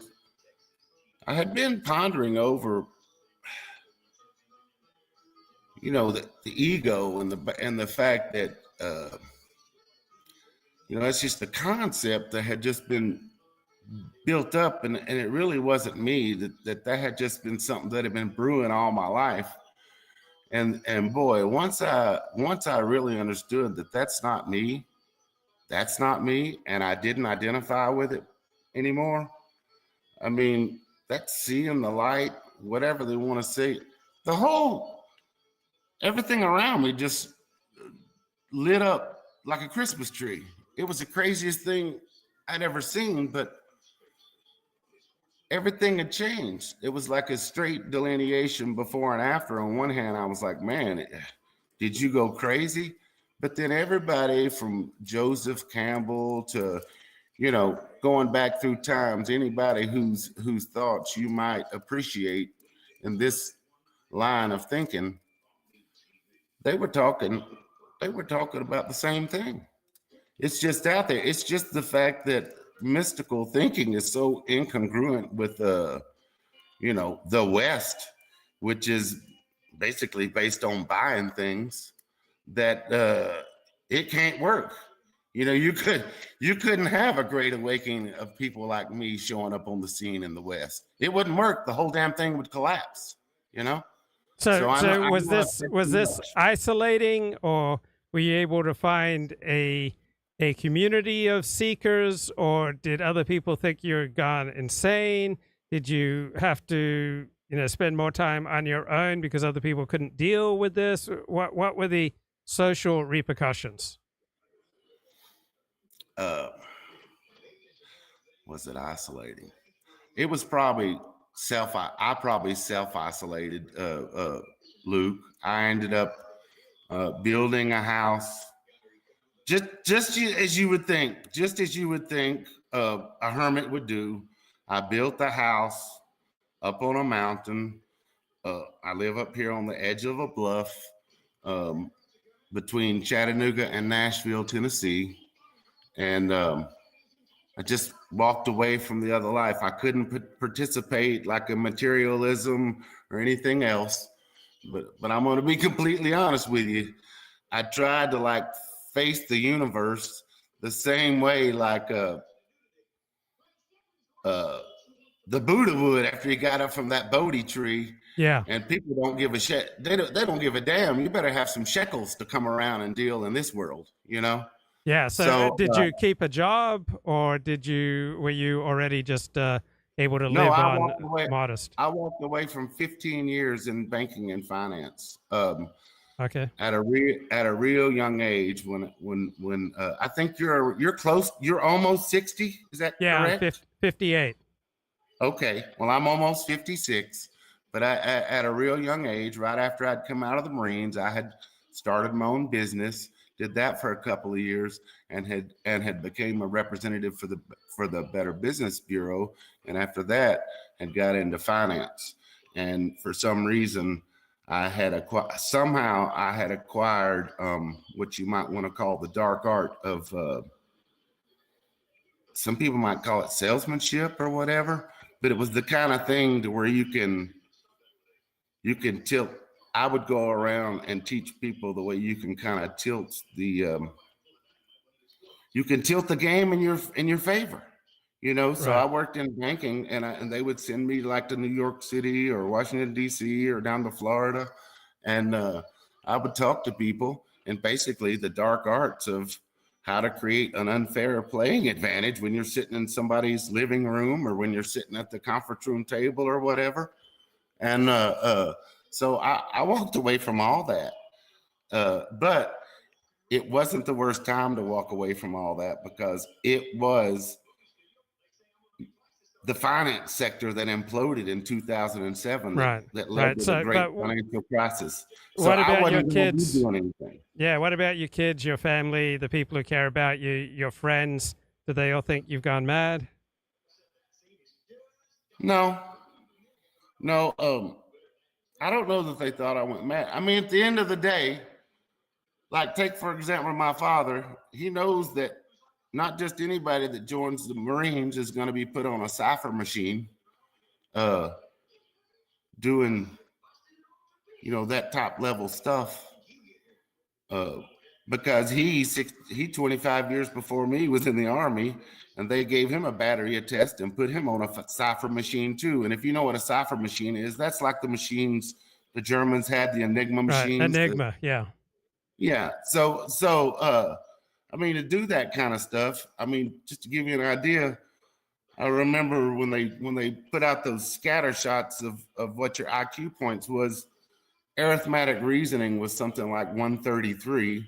But on the other end of the spectrum, some of them was only like 118, So so I'm coldly rational. That's why I was an atheist from an early age, because I had already looked at all sides of the coin and basically said this childish version of things that they're selling at these churches is not believable. It's not comporting with, even as an 11 or 12-year-old kid, it was not comporting with anything I was reading in my almanacs, in my atlases, in my encyclopedias. This is a whole different region. So imagine my surprise at 38 years old to find out I was wrong about everything. So I don't know. I've kind of got off base, but I really want to tell you how much I appreciated your work, and I started delving into myself. But you hold the key to something that I wish you and I could tackle in the near future. If not today, I would like to know what's at the bottom of all this, because you and I have seen what they did to Trump for 8 years. You and I have seen how they turned on Biden in unison on a dime. The same guy that has been cognitively declining for 3 or 4 years, they turned on him 10 days ago. Yeah. That's the same force. Okay, you and I also know that these, the people in the yarmulkes happen to be the most billionaire, the biggest billionaire class in America. We're just stating facts here. Yeah. So somebody's at control in control of that. So I don't care about how the people in Hollywood were forced to run those, studios or whatever, because they couldn't get in any other areas. We're past all that. I'm wondering how we got here right now and they're pulling the strings, and is it me or, the people that you converted to may be involved somehow? And if so, how can we speak intelligently without going towards the conspiracy end? Okay, so I'll give you an answer. It's not terribly satisfying, but if one was to look for a magic key in life, it's that people are overwhelmingly 95% plus self-interested. So the reason that the news media protected Joe Biden prior to the debate is that they believed that he was the best choice to be president of the United States when compared to Donald Trump. The news media overwhelmingly sees Donald Trump as a threat to all that they hold sacred and dear, and he is a threat to much of what they hold sacred and dear. And so that's one foundational principle about how the world works, why people love you one day and hate you the next day, because one day they see you as being aligned with their best interests, and the next day they don't see you aligned with their best interests. So women, for example, are incredibly changeable. One day they will tell you, I love you, and then the next day they will tell you, I hate you. And what's happened is that one day they see you as aligned with their best interests, and the next day they're feeling and seeing different things, and they think that you're opposed to their best interests. And so people are selfish. So that's my first answer. And my second answer is that different people have different gifts. That, for example, Ashkenazi Jews have some extraordinary gifts in areas of verbal IQ, also mathematical IQ, with figuring out systems, with being willing to do innovative things that conventional society may turn their nose up, coming up with adventurous financial instruments, coming up with adventurous storytelling techniques. So Ashkenazi Jews come with certain amazing gifts, and with every gift, there's a dark side and a downside. And African Americans, in particular, they overwhelmingly come from West Africa. They, too, have some amazing gifts, and they're incredibly skilled at improvisation. And those gifts also come with a dark side. They have an astronomical crime rate.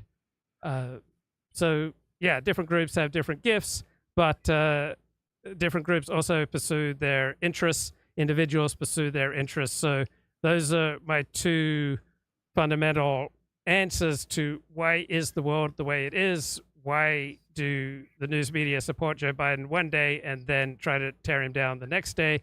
Why is it that Ashkenazi Jews enjoy disproportionate success in certain fields, but on the other hand, not a lot of Ashkenazi Jews are playing in the National Football League or the National Basketball Association? So, yeah, different groups have different interests, but what unites everybody is that we're, on average, 95% plus selfish.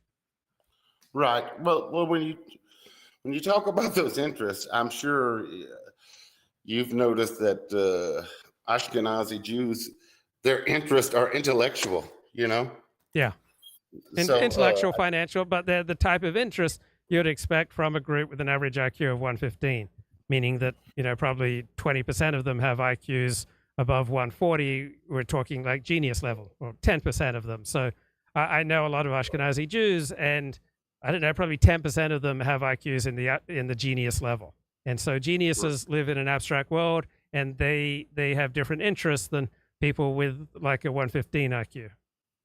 Can you tell me what maybe it could be about Judaism, in the Torah, the Talmud, the Mishnah, that makes them naturally look for 12 ways to a solution?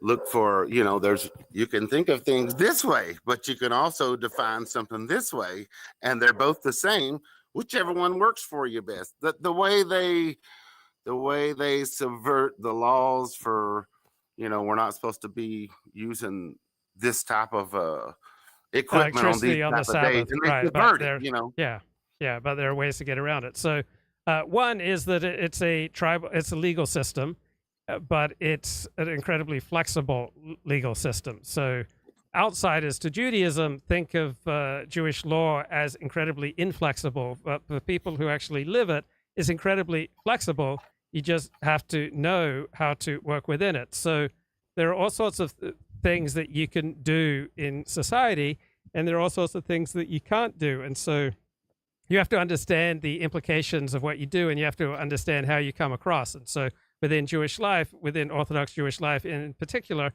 there are laws, there are customs, and there are certain ways of dealing with things and approaching things that are acceptable and praised. Then there are other ways that aren't. And so the more intelligent you are, the more ability you have to pick up on what's acceptable and what's not acceptable.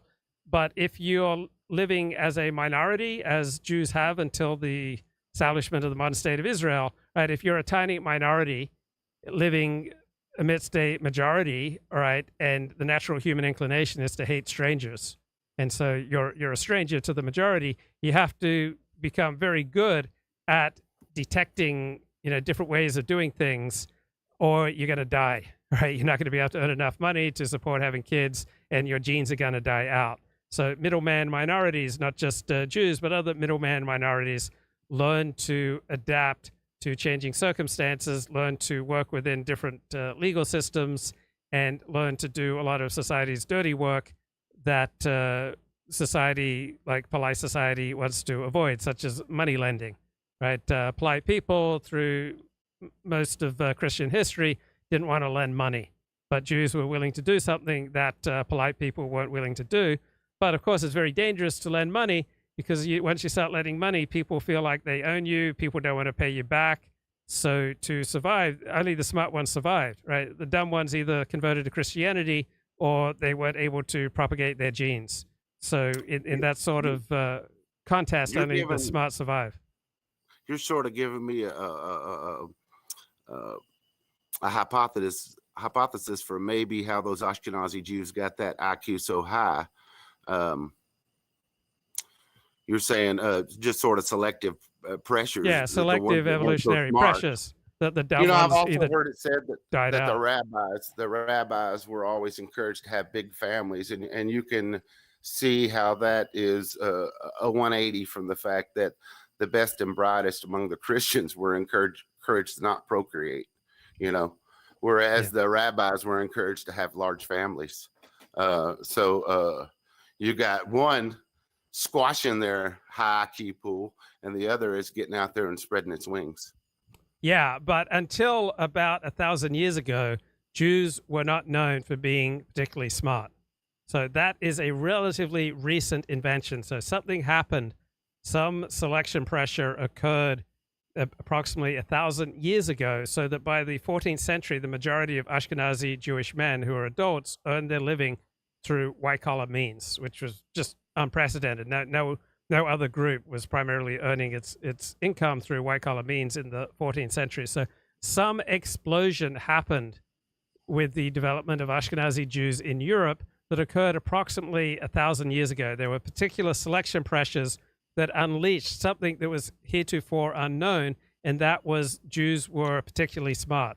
So prior to 1,000 years ago, there was no widespread thinking or description of Jews as being of above average intelligence. So that's something that just happened with Ashkenazi Jews, and there was an explosion in Europe approximately 1,000 years ago. That's right. The Mizrahi Jews, the Sephardim Jews. Yeah, not so smart. That's not to say that someone like Moses Maimonides isn't maybe the most celebrated Jew. I think he was Sephardic, right? But yes, that's correct. You're saying something came along 10 centuries ago. Yeah, there were particular selection pressures. So Jews moved out of the Middle East to Italy. They frequently married non-Jews, and then they got into Europe, and in some numbers beginning in about the 12th or the 13th century, and only the smart ones survived in Europe. And so there were particular selection pressures, so that within 200, 300 years of the Ashkenazim, the development of the Ashkenazim, there were no Ashkenazim 1,400 years ago. Right? Ashkenazim are a development that started about 1,100 years ago.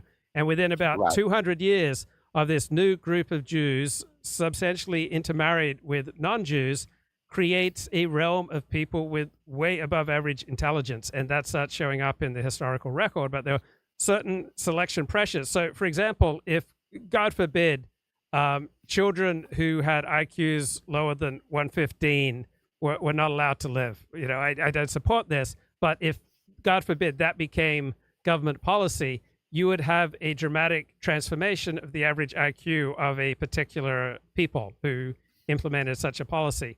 And the selection pressures were for Ashkenazi Jews as minorities, that they either had to be very smart, or the less intelligent ones dropped out of the culture, became Christians, or they weren't able to reproduce. So the smart ones were able to reproduce a lot of kids because they could financially support a lot of children, while the less intelligent ones weren't able to reproduce, or they left the tribe.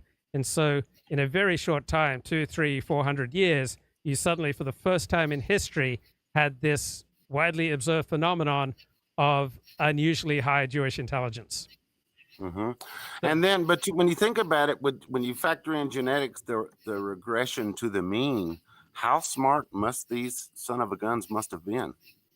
Well, what happened was that the smart ones, they were incentivized to then only marry within and reproduce within their culture. So you have assortative mating, so that the smartest, most affluent Ashkenazi Jewish men were marrying and pairing up with the most attractive and smartest Ashkenazi women. And so they kept things within the tribe because for part of the reason that the majority didn't want to integrate them. So now Ashkenazi Jews are marrying out. So that's going to take a significant toll on the average Ashkenazi IQ. But prior to 50 years ago, Ashkenazi Jews primarily married other Ashkenazi Jews. Okay, so you're saying the marrying away from the tribe is more of a recent phenomenon, last 2 generations is what you're saying. Yeah.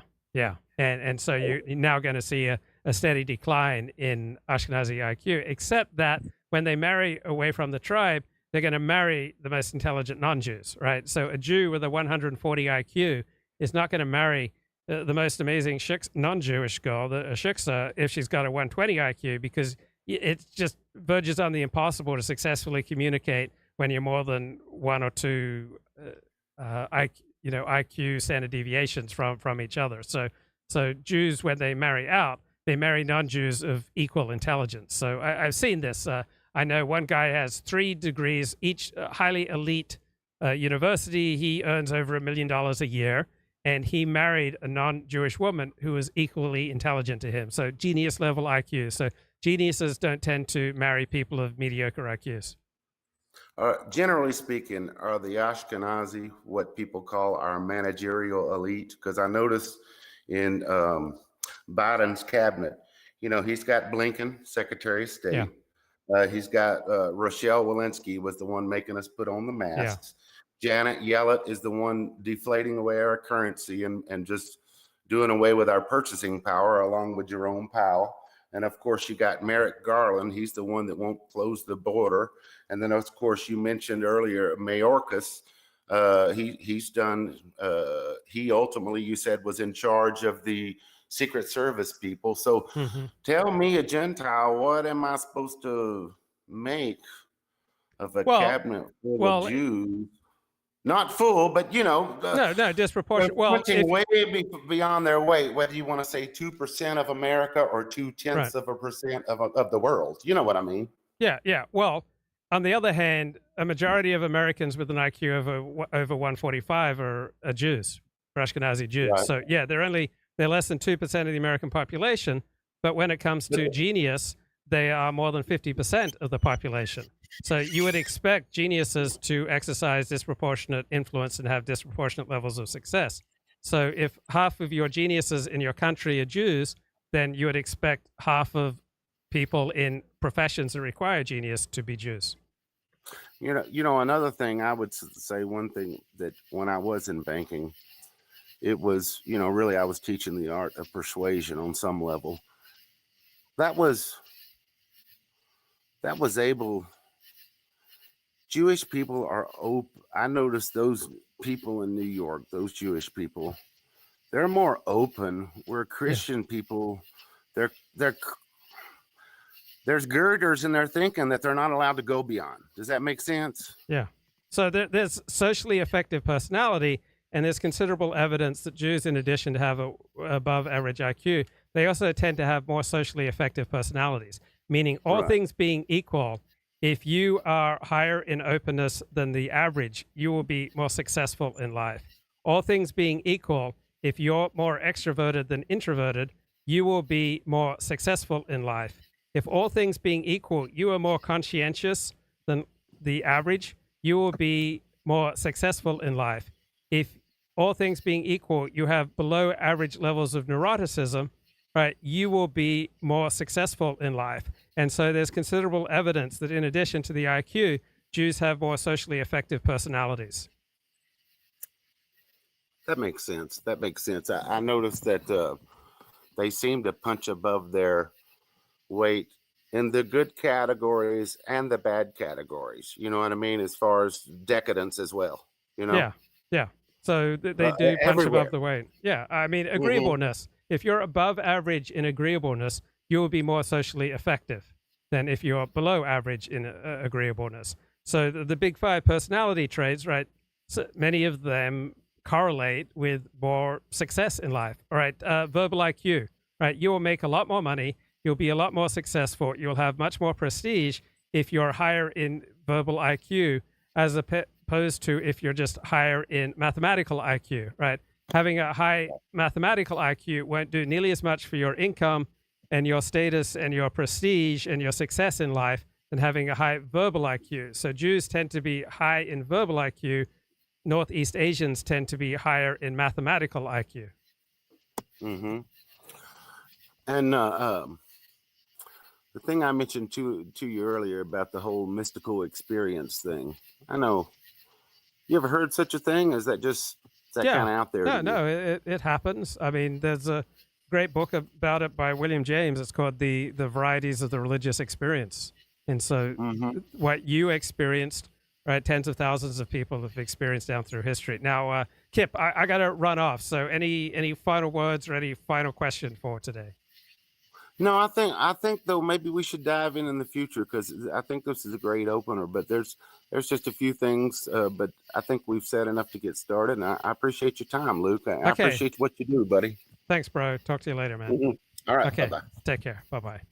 Travels past your head. It makes, because of the speed of the bullet is traveling at a supersonic rate of speed, it makes a supersonic crack that sounds like another gunshot. Yeah. So if you're in combat, many people will tell you this, that you can tell how far away the shooter is by the sounds, the two different sounds. You hear the round going by your head, which for a 300 Win Mag or something like that, sounds like a gunshot. It is that loud.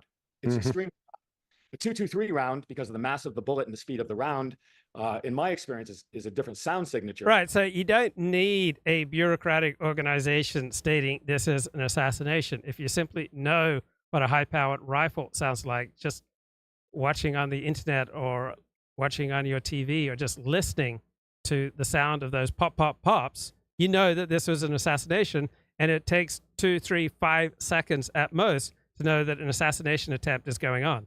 You don't have to wait 7 hours for a bureaucratic pronouncement. But I heard that snap through the microphone, which was about 3 feet from the president's head at the lectern. And my first reaction was, it's a high-powered rifle. That is not the gunshot. That is the sound of the bullet, the projectile itself going past the president's head. So now I'm thinking to myself, this is not a handgun in the crowd. Right. This is somebody else shooting in. And that was apparent to me within the first couple seconds, 3 or 4 seconds. The signature of the rounds that you can hear on CNN or Fox or whatever you're listening to. You've seen the video. Yeah. So now I know we've got a high-powered rifle. We know the president's movement suggests it's coming from his right across the stage. And now online you can see the actual bullet, the contrail of the bullet moving through the humidity in the air. You can actually see the round. So I'm thinking the shooter is off to the president's right. It's a high-powered bullet. It's outside the stands. Those rounds are going to land someplace, or you're going to have other casualties because those bullets go someplace. Yeah, they got to stop somewhere. Got to stop somewhere. And the president turns his head, and his side of his head is covered in blood. So I go, the president has been shot at. The president has been hit. He has gone to the ground. He's covered with the Secret Service. Where's the shooter? How many rounds are going to come through? And that's where we go next.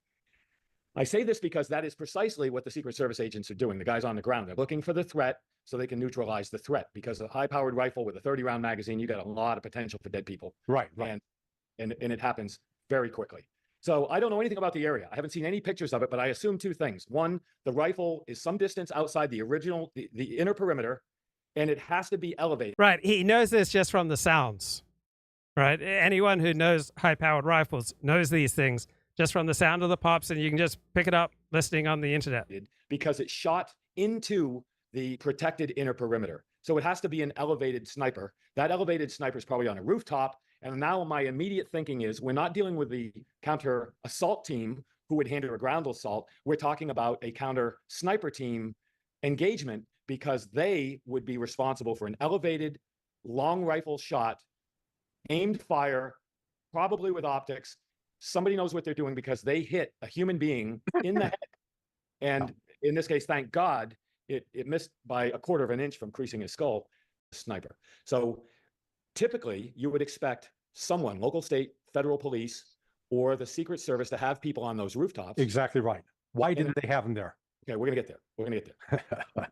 Because we're still going back to your original question, but you gotta know the facts. You gotta know what we're dealing with in order to address those. Because the conspiracy theories right now are off the charts. And some of them some of them make sense, but just trying to give the basic information. So now you go, okay, you have a very finite number of promontories, the rooftops of those buildings where an assassin could elevate their shot, their line of sight to a, but not much later in time. All right, now he's talking about the counter sniper team. The sniper on the left has a tripod at about waist level with a rifle, a long gun, scoped long gun, on a tripod. His partner is lying on the deck on a bipod at the peak of the roof, which is the position you want. You want to be as stable as possible. That means lying down. If I or any professional sniper, I believe, maybe somebody's gonna argue with this, but I believe I would never take an unstable position on one knee from a tripod unless I had no other choice. I want to be on the deck. I want to be based with a position that provides the most stability. The only reason I would go to a tripod with an elevated rifle on one knee is because that's the only way I can see my target, right? He clearly made that choice for a reason. Then yes, he had the shooter in his sights long before the shooter took any shots at Donald Trump, right? The Secret Service counter sniper team had crooks in their sights long before crooks started shooting at Donald Trump. So they deliberately chose to allow crooks to shoot at Donald Trump, right? This was a deliberate decision by the Secret Service to allow crooks to start shooting Donald Trump. We see in the follow-up video, we see the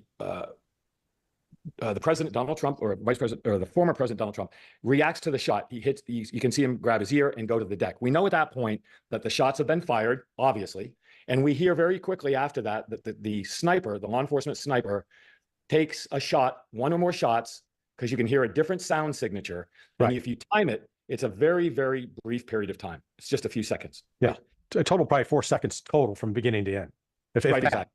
So common sense tells you that if you have a 360-degree perimeter and you hear a gunshot, it's going to take you more than 4 seconds to acquire the target and shoot and kill the bad guy, right? Right. Which seems absolutely apparent that one of those two snipers, the one on his knee at the tripod or the one on the deck behind a rifle, they're both pointing in the same direction. Their partners are working together on the same information. They must have known where the target was in order to acquire it within that period of time and shoot. Yeah. Now, 100, let's say 137 or 147 yards. I don't know what it is. Let's just say 150 yard shot. Right. With a 300 Win Mag with today's optics is, I mean, it's nothing, right? I mean, we used to shoot. We'd practice shooting aspirin at 200 meters. So that's nothing. But help people understand that even though you're in a stable platform, you're prone, you got all your body's in contact with the ground. You're trying to hold that thing steady. There's still this thing called the natural arc of movement, where even as you're looking through that scope, that's why you've got to learn to control your breath. Right. So you've got the average law enforcement through a rifle scope on a military or a civilian issued long gun, and you're looking at 140 yards, 150 yards. The world is this big. Right. I mean, you can't say shit unless you know what you're looking for, right? Right. Because there's a world outside that tube, and that tube, because of the magnification, is very small. So when you watch the video, you will see the sniper on one knee looking through his scope. He lifts his head up and he looks over his scope. I don't know why he did it, but I know if I were on that scope, I would be trying to figure out what I was looking at. Yeah. Because you can see at 140 yards, you can see with a naked eye better than you can through the tiny, tiny tunnel of that scope. Right. And if it were me, I'm not speaking for the Secret Service. If it was Secret Service, I'm not speaking for the law enforcement sniper. If that were me, I would have done that because I was trying to find the bad guy with my naked eye, I find a visual feature that I could hone in with my scope. That's what I think happened.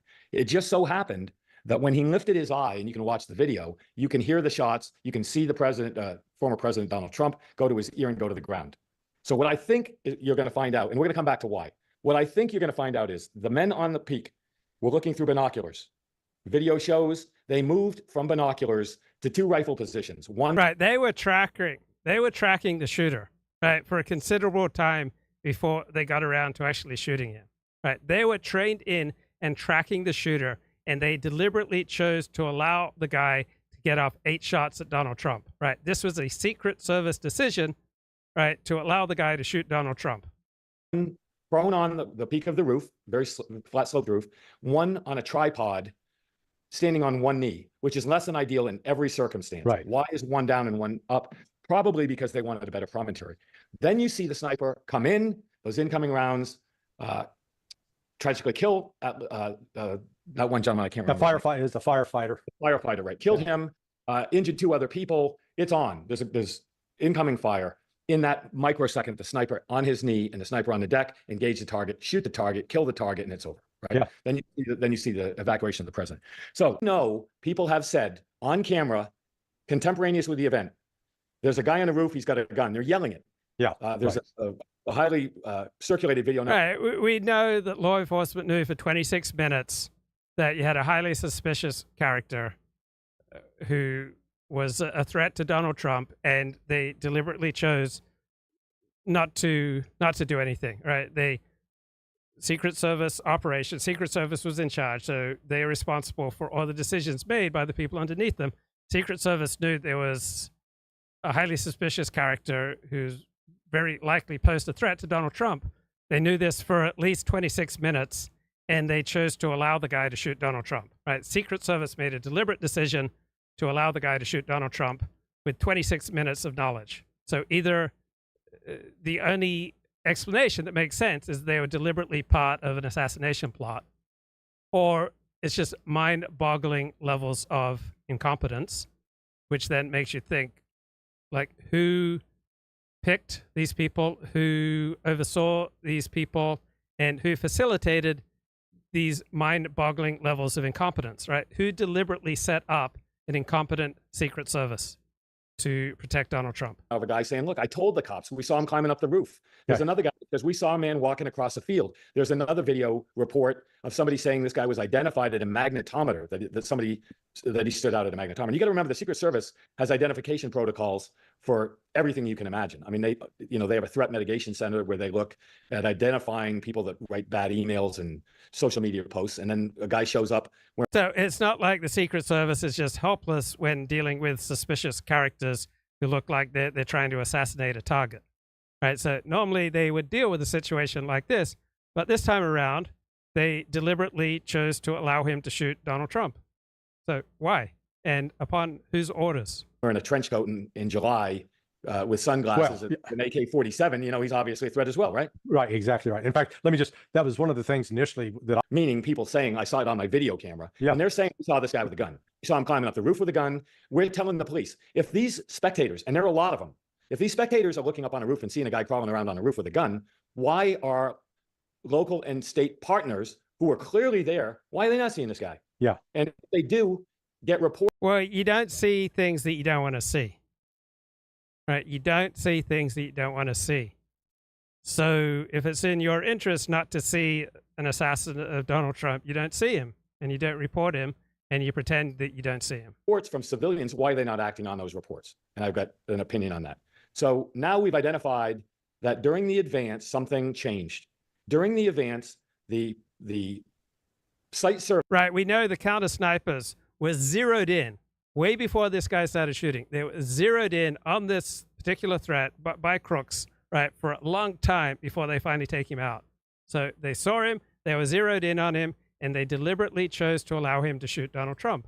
So on whose orders did they allow the assassination attempt at Donald Trump?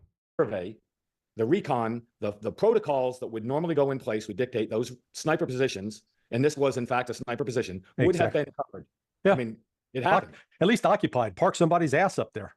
Park somebody's ass up there. Certainly cover it by the guys on the peak on the roof behind Donald Trump because there were no other promontories. If you look at the photograph, there were very, very, very few places in a 360-degree range of view that you could take a shot from, and that was pretty much the only one.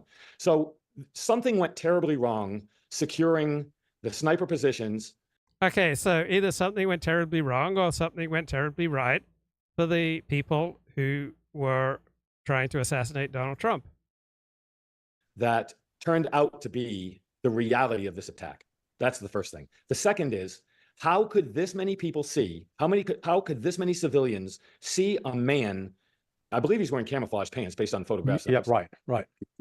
Carrying a long gun during an event at a fairground. Right, it just beggars the mind. It's so incongruous that law enforcement would not notice and deal with a character like this that the mind naturally inclines to, okay, the law enforcement were all in on a plot to assassinate the future president of the United States. That's how the mind naturally works. Not saying that's true. It's just that the mind has an impossible time taking in this staggering level of incompetence. Walking across a field from his van to the building, and nobody interacted with that person. That's almost impossible to believe, but that also happened. Now there's video of a ladder. How did that ladder get there?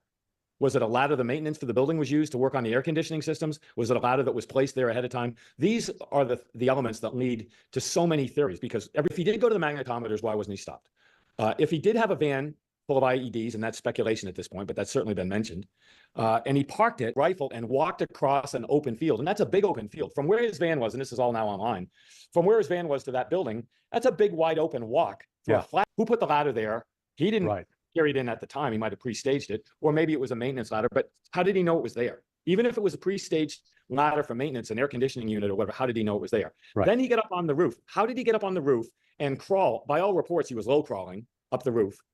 How did he crawl up the roof with civilians spotting him, telling local law enforcement, state law enforcement, federal law enforcement, which was designed, they have radios, they have cell phones, they have marching orders to pass on any kind of a threat. How did that not get to the Tactical Operations Center to where the Secret Service could act on those threats, prevent the president from going out?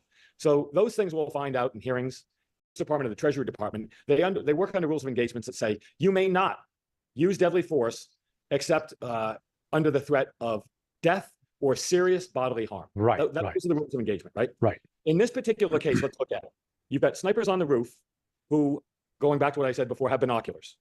You have information passed from civilians to law enforcement officers. It is plausible, if not likely, those law enforcement officers pass that information to the command element at a tactical operations center, right? It's all about communications. Right. Let's just say, hypothetically, that information was in fact passed to a tactical operations center, and they did in fact know about a potential threat of somebody coming in. And we're talking now within like 5 minutes, maybe 5-7 minutes, something like that prior to the shooting. Yeah. That information is making the rounds. That information has to go from a civilian to a law enforcement, non-Secret Service law enforcement officer to the Secret Service. So if Joe Biden didn't order this assassination, then who did it on behalf of Joe Biden, right? Who would so corrupt the Secret Service and so arrange things to facilitate this assassination? Which is giving out the information to different agencies, most specifically the guys on the roof, because they have eyes on the entire scene. And they'll say, they'll vector, they being the Tactical Operations Center, will vector those snipers into the area where this guy was seen. Let's just say this has happened, okay? Right. The Joe Biden administration is responsible for the security here of Donald Trump, right? So whatever happens on their watch. So if it's staggering levels of incompetency they're showing, that the mind just naturally understands that as malice, right? That they want Donald Trump dead, and this is, just one method that they will use to erase Donald Trump. The failure is not having money on the roof. Let's just say, best case scenario, this information is being passed to those snipers. That's where. Right. So when they thought they had a chance of defeating Donald Trump at the battle box, as Joe Biden calls it, or the ballot box, all right, they didn't need to assassinate him. Once it became overwhelmingly clear that they were going to lose to Donald Trump at the ballot box, did they then activate a plot that was being held in the background to take care of Donald Trump, given that they were losing through the law, they were losing ahead at the ballot, and so did they then, this is the last option? Where we see them, I speculate, that's where we see them with binoculars, okay? Within a short period of time, if you saw a threat through binoculars, you would move to the vehicle to resolve that threat, which would be a rifle if you're a sniper on law enforcement. And you see one go to the rifle on the deck, and you see one on the roof, flat, relatively, and you see the other sniper get behind a tripod on one knee from an elevated position. They're looking at the same thing they were looking at through the binoculars, and they're both looking in the exact same direction, and they're both fully engaged through their scopes. So if it were me, and I'm trying to explain my own behavior, why I would go from binoculars to rifle positions, it means that I've identified a threat. Yeah. And we see just before the shots fired at former President Trump, we see the sniper on one knee look above his optic with his naked eye at something. And by the time he gets back to his scope, the shots ring out, and then we have a resolution very quickly after that. Yeah. So here's what if this were me, this is what I would speculate. And please, it's speculation. Yeah, no, that's but we're offering informed speculation. Law enforcement snipers on the peak of the roof identified the threat, acquired the threat through optics, and have rules of engagement. And I know this because I've been in major crises with rules of engagement. Yes. And some very famous things. And the rules of engagement were, you cannot use deadly force unless you see an incident or death, a threat of death or serious bodily harm. Now, let's put yourself in the eyes of the Secret Service sniper. Many people listening to this now would say, shoot the son of a bitch, right? But if you are a professional and you are in that sniper's position. If you are a professional in any other area of law enforcement or even private security, you would shoot the guy. So the Secret Service has a protocol to allow what you want us to believe. This is what the ex-Secret Service tell us. The Secret Service has a protocol that people get a free shot, or 8 free shots in this case, before you terminate them. What is to say that the local sheriff's office didn't have somebody up on that? Because he's not in uniform, right? If the local sheriff has someone up on that roof, he would be in uniform. If he's not in uniform and he's pointing a gun at Donald Trump, you take him out. Doesn't seem terribly complicated to me, but roof, trying to cover that rooftop, which is what you would see every time. Right. Do you want to make a mistake and shoot a sheriff's deputy doing? Yeah, if he's not in uniform, if it's not already cleared with you prior that he's not going to be in uniform, right, and he's pointing a gun at Donald Trump, you take him out, unless you are facilitating an assassination. Unless you're part of an assassination, right, you take the guy out. His job covering a roof that should have been covered anyway, right? So you can at least understand the possibility. No, you can't understand. The shooter was lying down, right? You would not have a law enforcement agent like lying down out of uniform with a gun pointing at Donald Trump, right? That wouldn't happen unless you are part of the assassination plot. That the Secret Service sniper on the roof saw the threat, could not identify it as a threat of death or serious bodily harm, because it's conceivable you'd have a miscommunication, which happens all the time in military and law enforcement situations. And the guy's wearing camouflage pants. He's got an AR, which would have been carried by anybody that's there. And you've got uniforms everywhere. You've got local sheriff's department. Yes, you've got uniforms everywhere. This guy was not in uniform.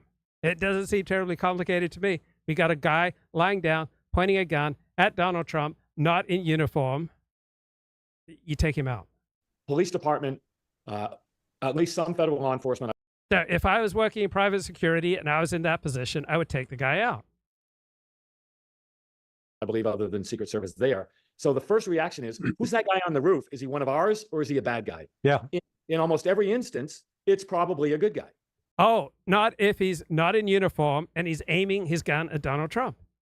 It just doesn't seem so terribly complicated. So he's coming up with all these reasons for why the Secret Service wouldn't terminate the assassin, would just allow the assassin to get off 8 shots. But these explanations don't really hold up to me. What about for you? Do these explanations hold up for you?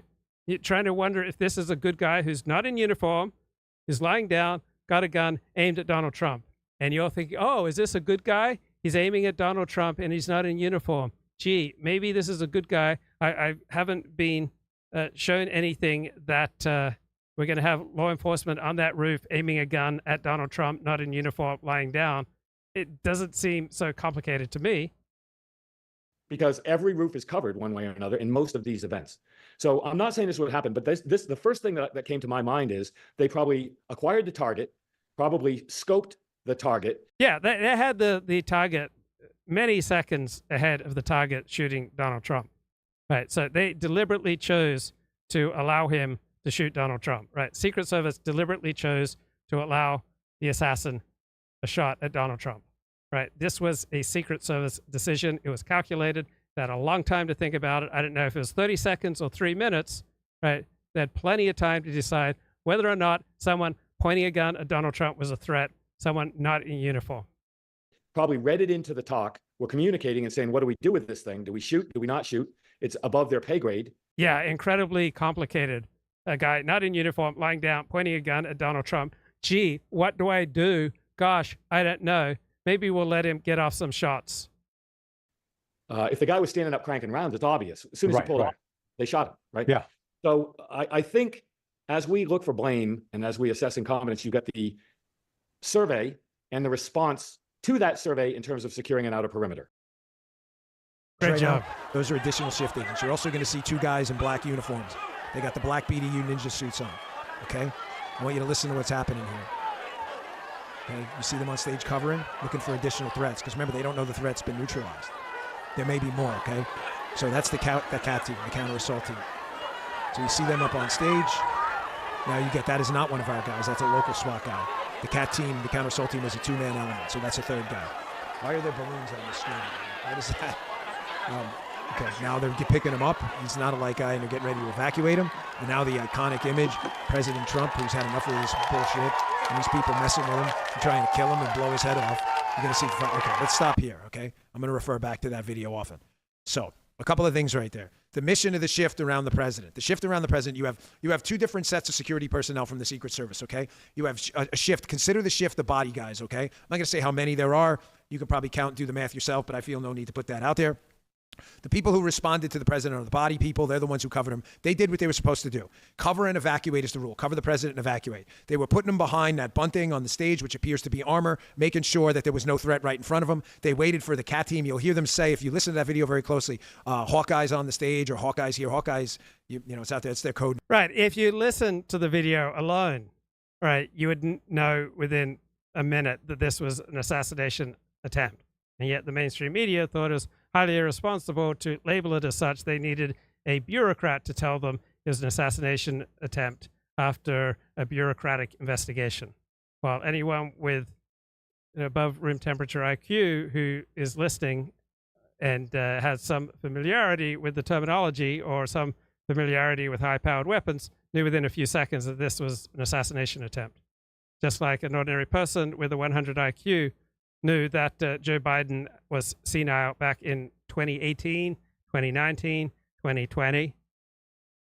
And conservative media overwhelmingly pointed this out, and the mainstream media denied it overwhelmingly until Joe Biden's disastrous debate June 27. Name. So they were up there. It's not like classified or anything like that. You can hear it, but that's who they're talking about right there up on the stage, okay? So they're waiting for that team. They're then looking to see if there's any other threats. He gets up, and then they evac him. Let's talk about some stuff, though, that happened and what led up to this, and then we'll reference that often, okay? Where was the perimeter surveillance? Folks, we have a white building in the middle of the day. We have a sniper on the building at 130 yards. 130 yards is a rookie shot. A 9-year-old kid from Missouri with a 22 could take out a squirrel at that distance, probably no problem, probably without a scope. There is absolutely no way that the Secret Service should be putting out public statements indicating right now that that wasn't their responsibility. Brother, everything is your responsibility, okay? Keeping the president alive is your responsibility. If a rookie sniper at 130 yards can come within a minute. Okay, so taking responsibility, owning up to your mistakes, that's usually a reflection of the structure that you're operating in. So if you're operating within a structure that does not prize excellence, that does not prize telling the truth, that does not prize accountability, right? If that's the structure of the Secret Service under Joe Biden, then you would behave as the Secret Service is behaving. Millimeter of taking out the potential future president of the United States, then let me tell you something. That's your freaking responsibility. Where was the perimeter surveillance team, and how did they miss this thing? How did they miss it? He was on a white roof in the middle of the day. There's absolutely So how do we have a structure in the Secret Service that leads the Secret Service to run away as far as they can from responsibility? Right? There is a culture in the Secret Service, comes from the top, who is in charge of the Secret Service, the Joe Biden administration. So they have developed a culture that makes it second nature for people within that culture to flee from responsibility. Right? This is on Joe Biden. Absolutely no excuse for them to have missed this thing. None. Zero. I told you in the beginning, they had been, in the beginning of the show, I think it's breaking here, from a source, they had been tracking this guy from the minute he approached the event. They lost him. Right. The New York Times, Washington Post, big stories today, video evidence that the shooter was known 86 seconds before he started shooting, according to the Washington Post. New York Times, 2 minutes before he started shooting. Right. We've got huge evidence that he was known to law enforcement at least 26 minutes before the shooting. Why was President Trump even on the stage? Does anybody have an explanation for that? Here's TMZ video from TMZ. Well, I just said TMZ video. I want you to listen to the response of the crowd.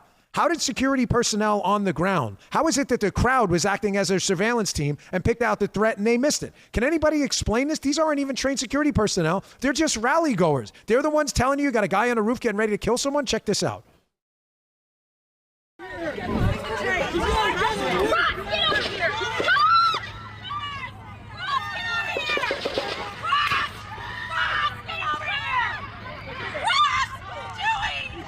I hope he's turning this way. Be careful, guys. What are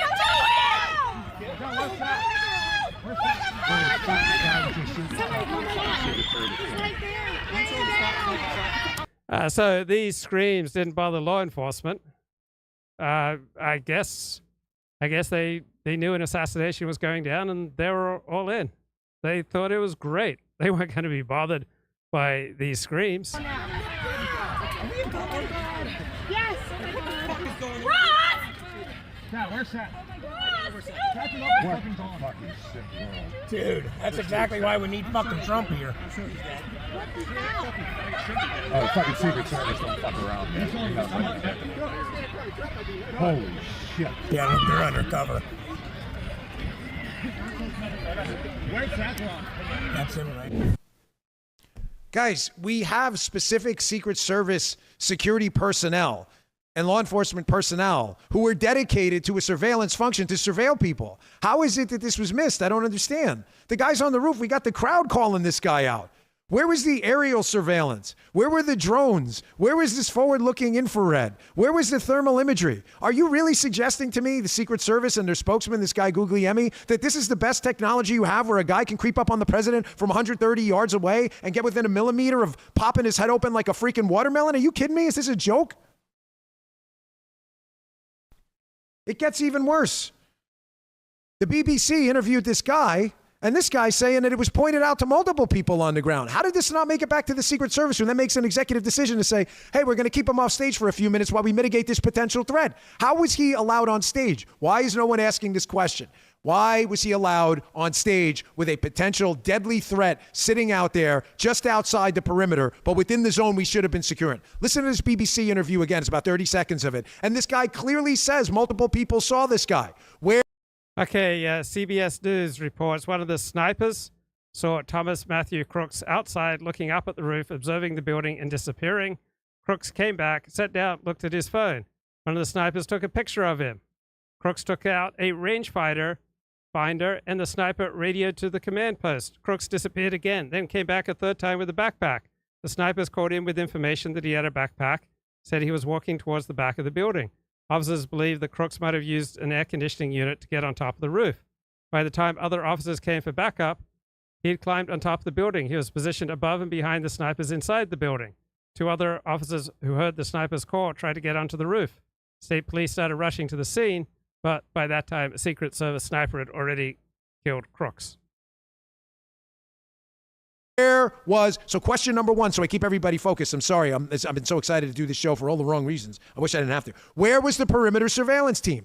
How did they miss this? Check this out. Someone who was here. You weren't inside the event, but you were just outside. Tell us what you saw. And So we had a party here all day. At the, you can see behind us at the Brinkles Farm and Greenhouse here. We had a party, and we all decided, hey. Okay, so this is CBS News. 3 snipers were stationed inside the building used in Trump assassination attempt. Right? The operations plan had them stationed inside the building, looking out windows toward the Trump rally.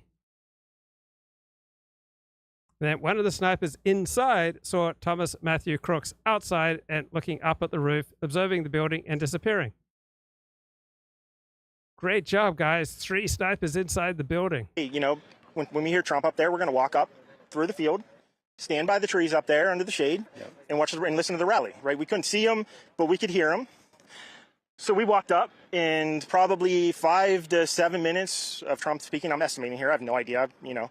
But we noticed the guy crawling, bear crawling up the roof of the building beside us, 50 feet away from us. Ah, yes. Good point, Elliott. So probably the Secret Service, seeing that there was a guy with a gun looking to kill Donald Trump, they were radioing for, a social worker.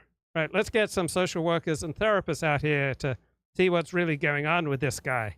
We don't want to jump to any hasty conclusions. He's only lying on the roof in camouflage pants with a gun pointing at Donald Trump. But the new Secret Service thinks we need to get a social worker here to find out what the assassin is feeling. So we're standing there, we're pointing at the guy crawling up the roof. And he had a gun, right? He had a rifle. We could clearly see him with a rifle. Absolutely. We're pointing at him. The police are down there running around on the ground. We're like, hey, man, there's a guy on the roof with a rifle.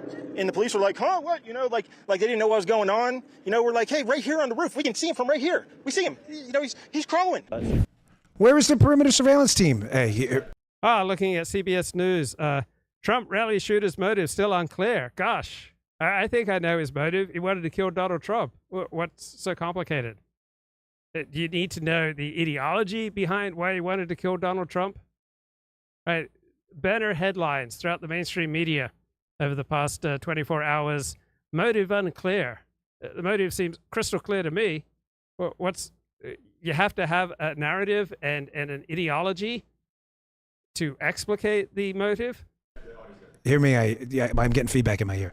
There we go. Where's the perimeter surveillance team? How did they miss that? Folks, we shouldn't be relying on people in the crowd who were there for an event to act as a perimeter surveillance team. I want everyone to stay focused because and I don't mean that in a kind of a jerk way. Please, you know that. I'm not trying to be an asshole, but we have congressional hearings coming up on this, and this is a huge deal, okay? We have to stay focused with the questions, not just outrage about what happened. I'm outraged, you're outraged, we almost lost our guy, okay? I get it. But outrage isn't going to solve the problem. I'm not suggesting you don't get pissed off. I'm just suggesting we channel it into something productive. If we don't have questions that can get answered, then I've got news for you. This is going to happen again. Where was the perimeter surveillance team? Second, I want to see the aerial surveillance plan. Why was there no surveillance from the sky? Are you telling me you couldn't have went to Amazon and got a $200 drone off Amazon and...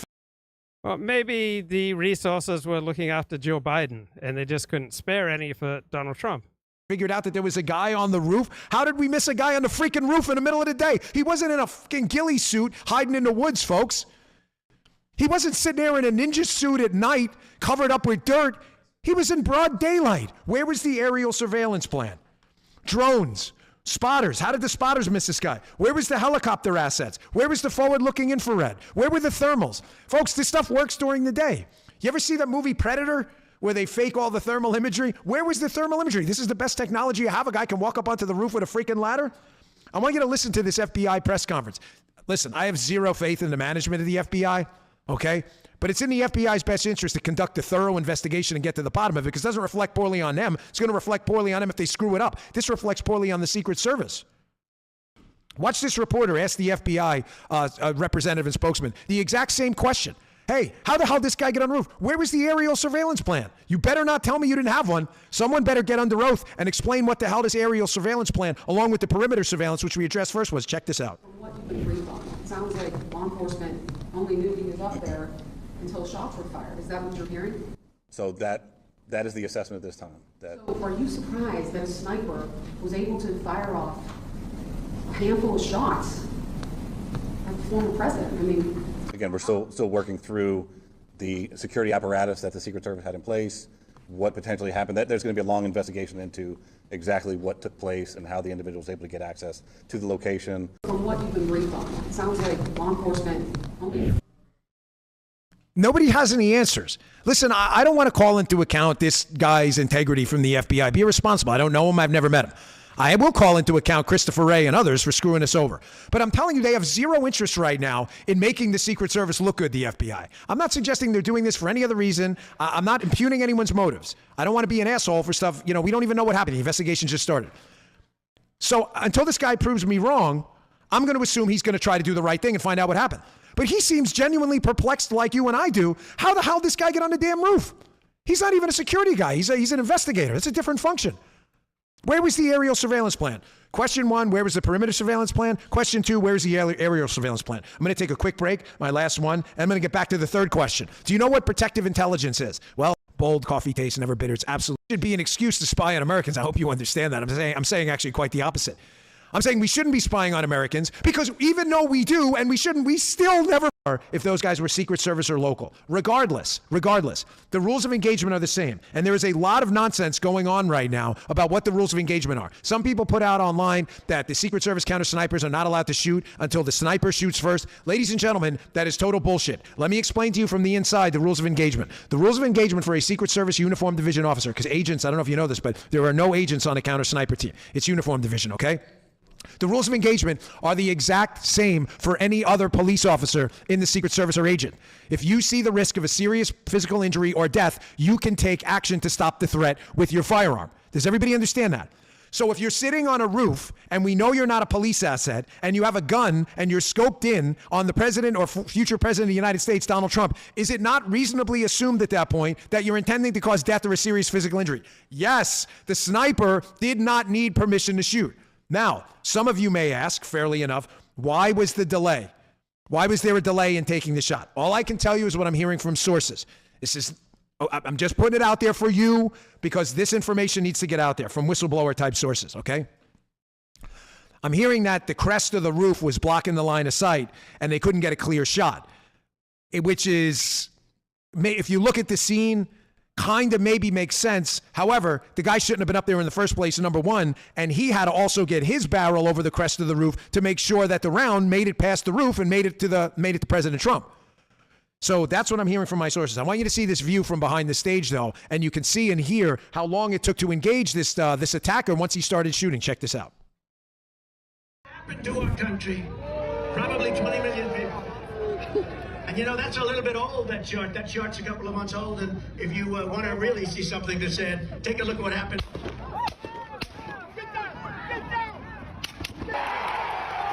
Okay, let me rewind that. That chart's a couple of months old, and if you want to really see something that said, take a look at what happened.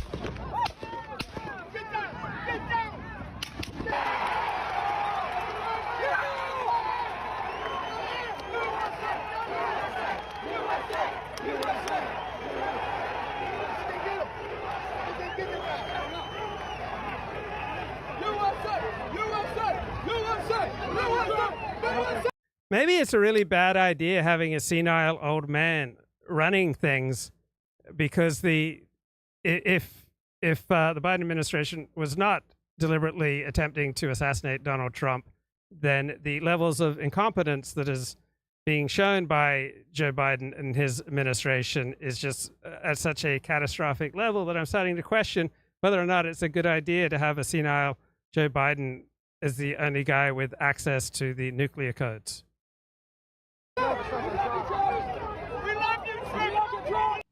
So I don't know if you saw that view before, but you'll see there's a latency period between when the attacker engages and the counter sniper team takes him out. Folks, there's no time for that. The guy was on a white roof. Again, I don't think you've heard this anywhere else. I'm hearing from sources that the reason there was a delay is there was a line of sight issue from the counter sniper team they didn't think they'd be able to hit him until he showed his face again. So you take it for what it's worth. I'm here to give you information so we can make an informed decision. But question 4, why did the counter sniper team fail to spot the shooter? That question stands no matter what. Leaving the latency period behind is why it took so long to engage him. Why was he there in the first place? The CS team's job is to counter snipers. There's a spotter there that's supposed to spot these threats. Now, when he got on the roof, people were pointing him out. And what we would call a counter sniper response team was responding to the threat. Because remember, the counter sniper guy on the roof, you may go up there and you may have a painter up there painting the roof. You don't want to shoot the guy and kill him. So what they'll do typically, now this guy had a gun, it's different, but say it was a threat and it was ambiguous and we didn't know what the guy was doing on the roof, okay? Say he's up there with a paintbrush, okay? They have a response team to go up and investigate. Hey, bro, what are you doing up here? I'm hearing that this counter sniper response team actually was making their way up onto the roof when the guy was shot, and the counter sniper response team may have been fragged too. We'll see if that, if that's confirmed, but these are pretty reliable sources. This is what's even more bothersome. Guy, skip to the he's got a gun, the very chaotic scene. There were multiple people out there who pointed out in advance that this guy had a gun and was on the roof. Here is another piece of video. Listen, very chaotic. Check it out. You hear it? Listen. Wait, stop. Can you restart that? Okay, good. Listen. Now listen for the gunshot. Folks, this isn't even close. This guy should have been... The crowd saw them before the counter sniper response team and the spotter. Why did the counter sniper team fail to spot the threat? This isn't time for Monday morning quarterback, and I can't say enough. It's not a damn football game, brothers and sisters. The freaking life of the country and the future president. Now I want you to watch the video of the sniper team engaging. Now, we're going to address the rules of engagement again, because again, the ton of misinformation out there is really starting to pollute the dialogue going on. They don't need permission to take out a threat. You know what? When you're watching this, I'll put it up in a second. I'm going to give you a very easy example. Most of you know a police officer in your life. Ask him a simple question. They roll up on a 911 call. There's a guy's got his girlfriend, he's got a .38 and a gun to her head with his finger on the trigger. Does the guy need to shoot the girlfriend before the police officer can engage? No. Why? Because there's a threat of serious physical injury or death that the police officer is legally entitled to stop, given use of force guidelines that are pretty consistent around the country and across federal law enforcement. Because he's a counter sniper on a protective detail means it doesn't mean anything. The same rules of engagement apply. Watch the video now. And you'll see the latency period from him responding. Check this out. Listen for the shot. That chart's a couple of months old, and if you want to really see something that said, take a look at what happened. Take a look at what happened.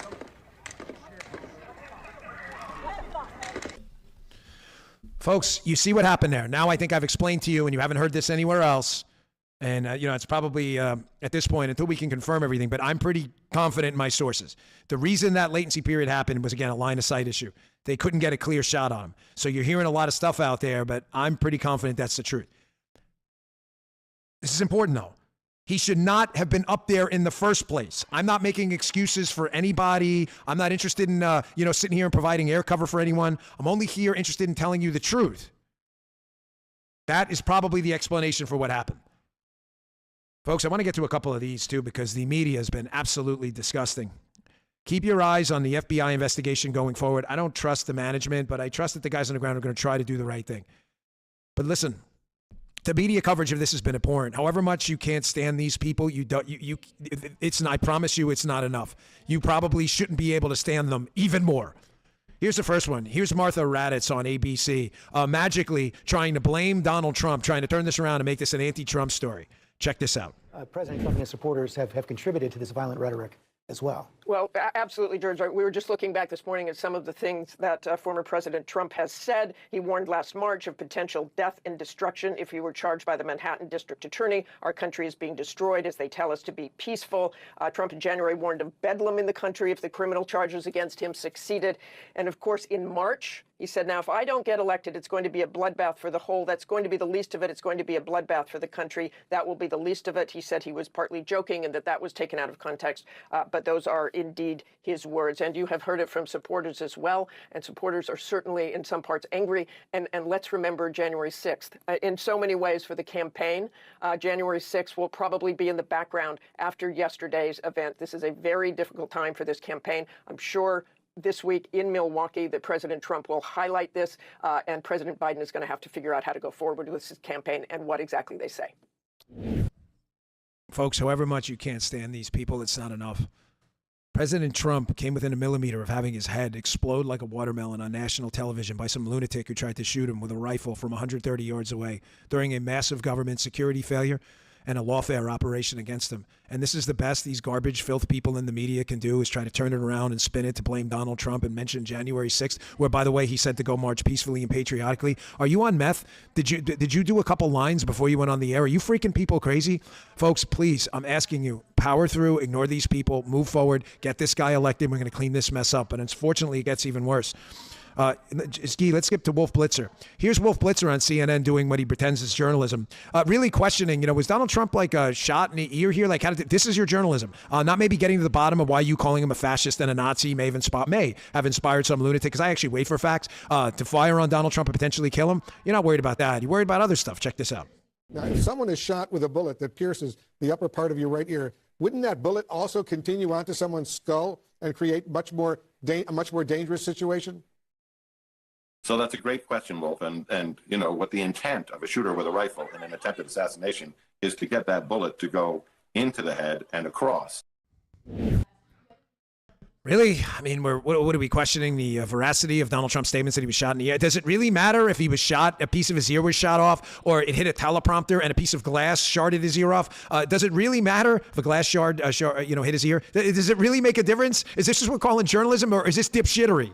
Folks, these people are enemies of the truth. They always have been. They're not even remotely interested in getting to the bottom of what's going on here, okay? I'm telling you, ignore them, power through. We've got a VP pick coming later today. Folks, this is an important day. We have Judge Eileen Cannon just scrap this disastrous Jack Smith tyranny. We've got too much to worry about than these idiots. I'm only putting this out there to just, again, make the point to some people who are still on the fence that if you're watching this show, you know the... Okay, so let's take a look at Martha Raddatz starts crying on 2016 election night. When her gal and Hillary that you don't trust the commander-in-chief. The people in the military defend the Constitution. Yeah, she got all teary when her gal Hillary Clinton didn't win. I think I want to see this again. If you have a son in the Marine Corps and that you don't trust the commander-in-chief. The people in the military defend the Constitution. Yeah. Crying for Hillary Clinton, Martha Raddatz. How is she still on ABC News? Okay.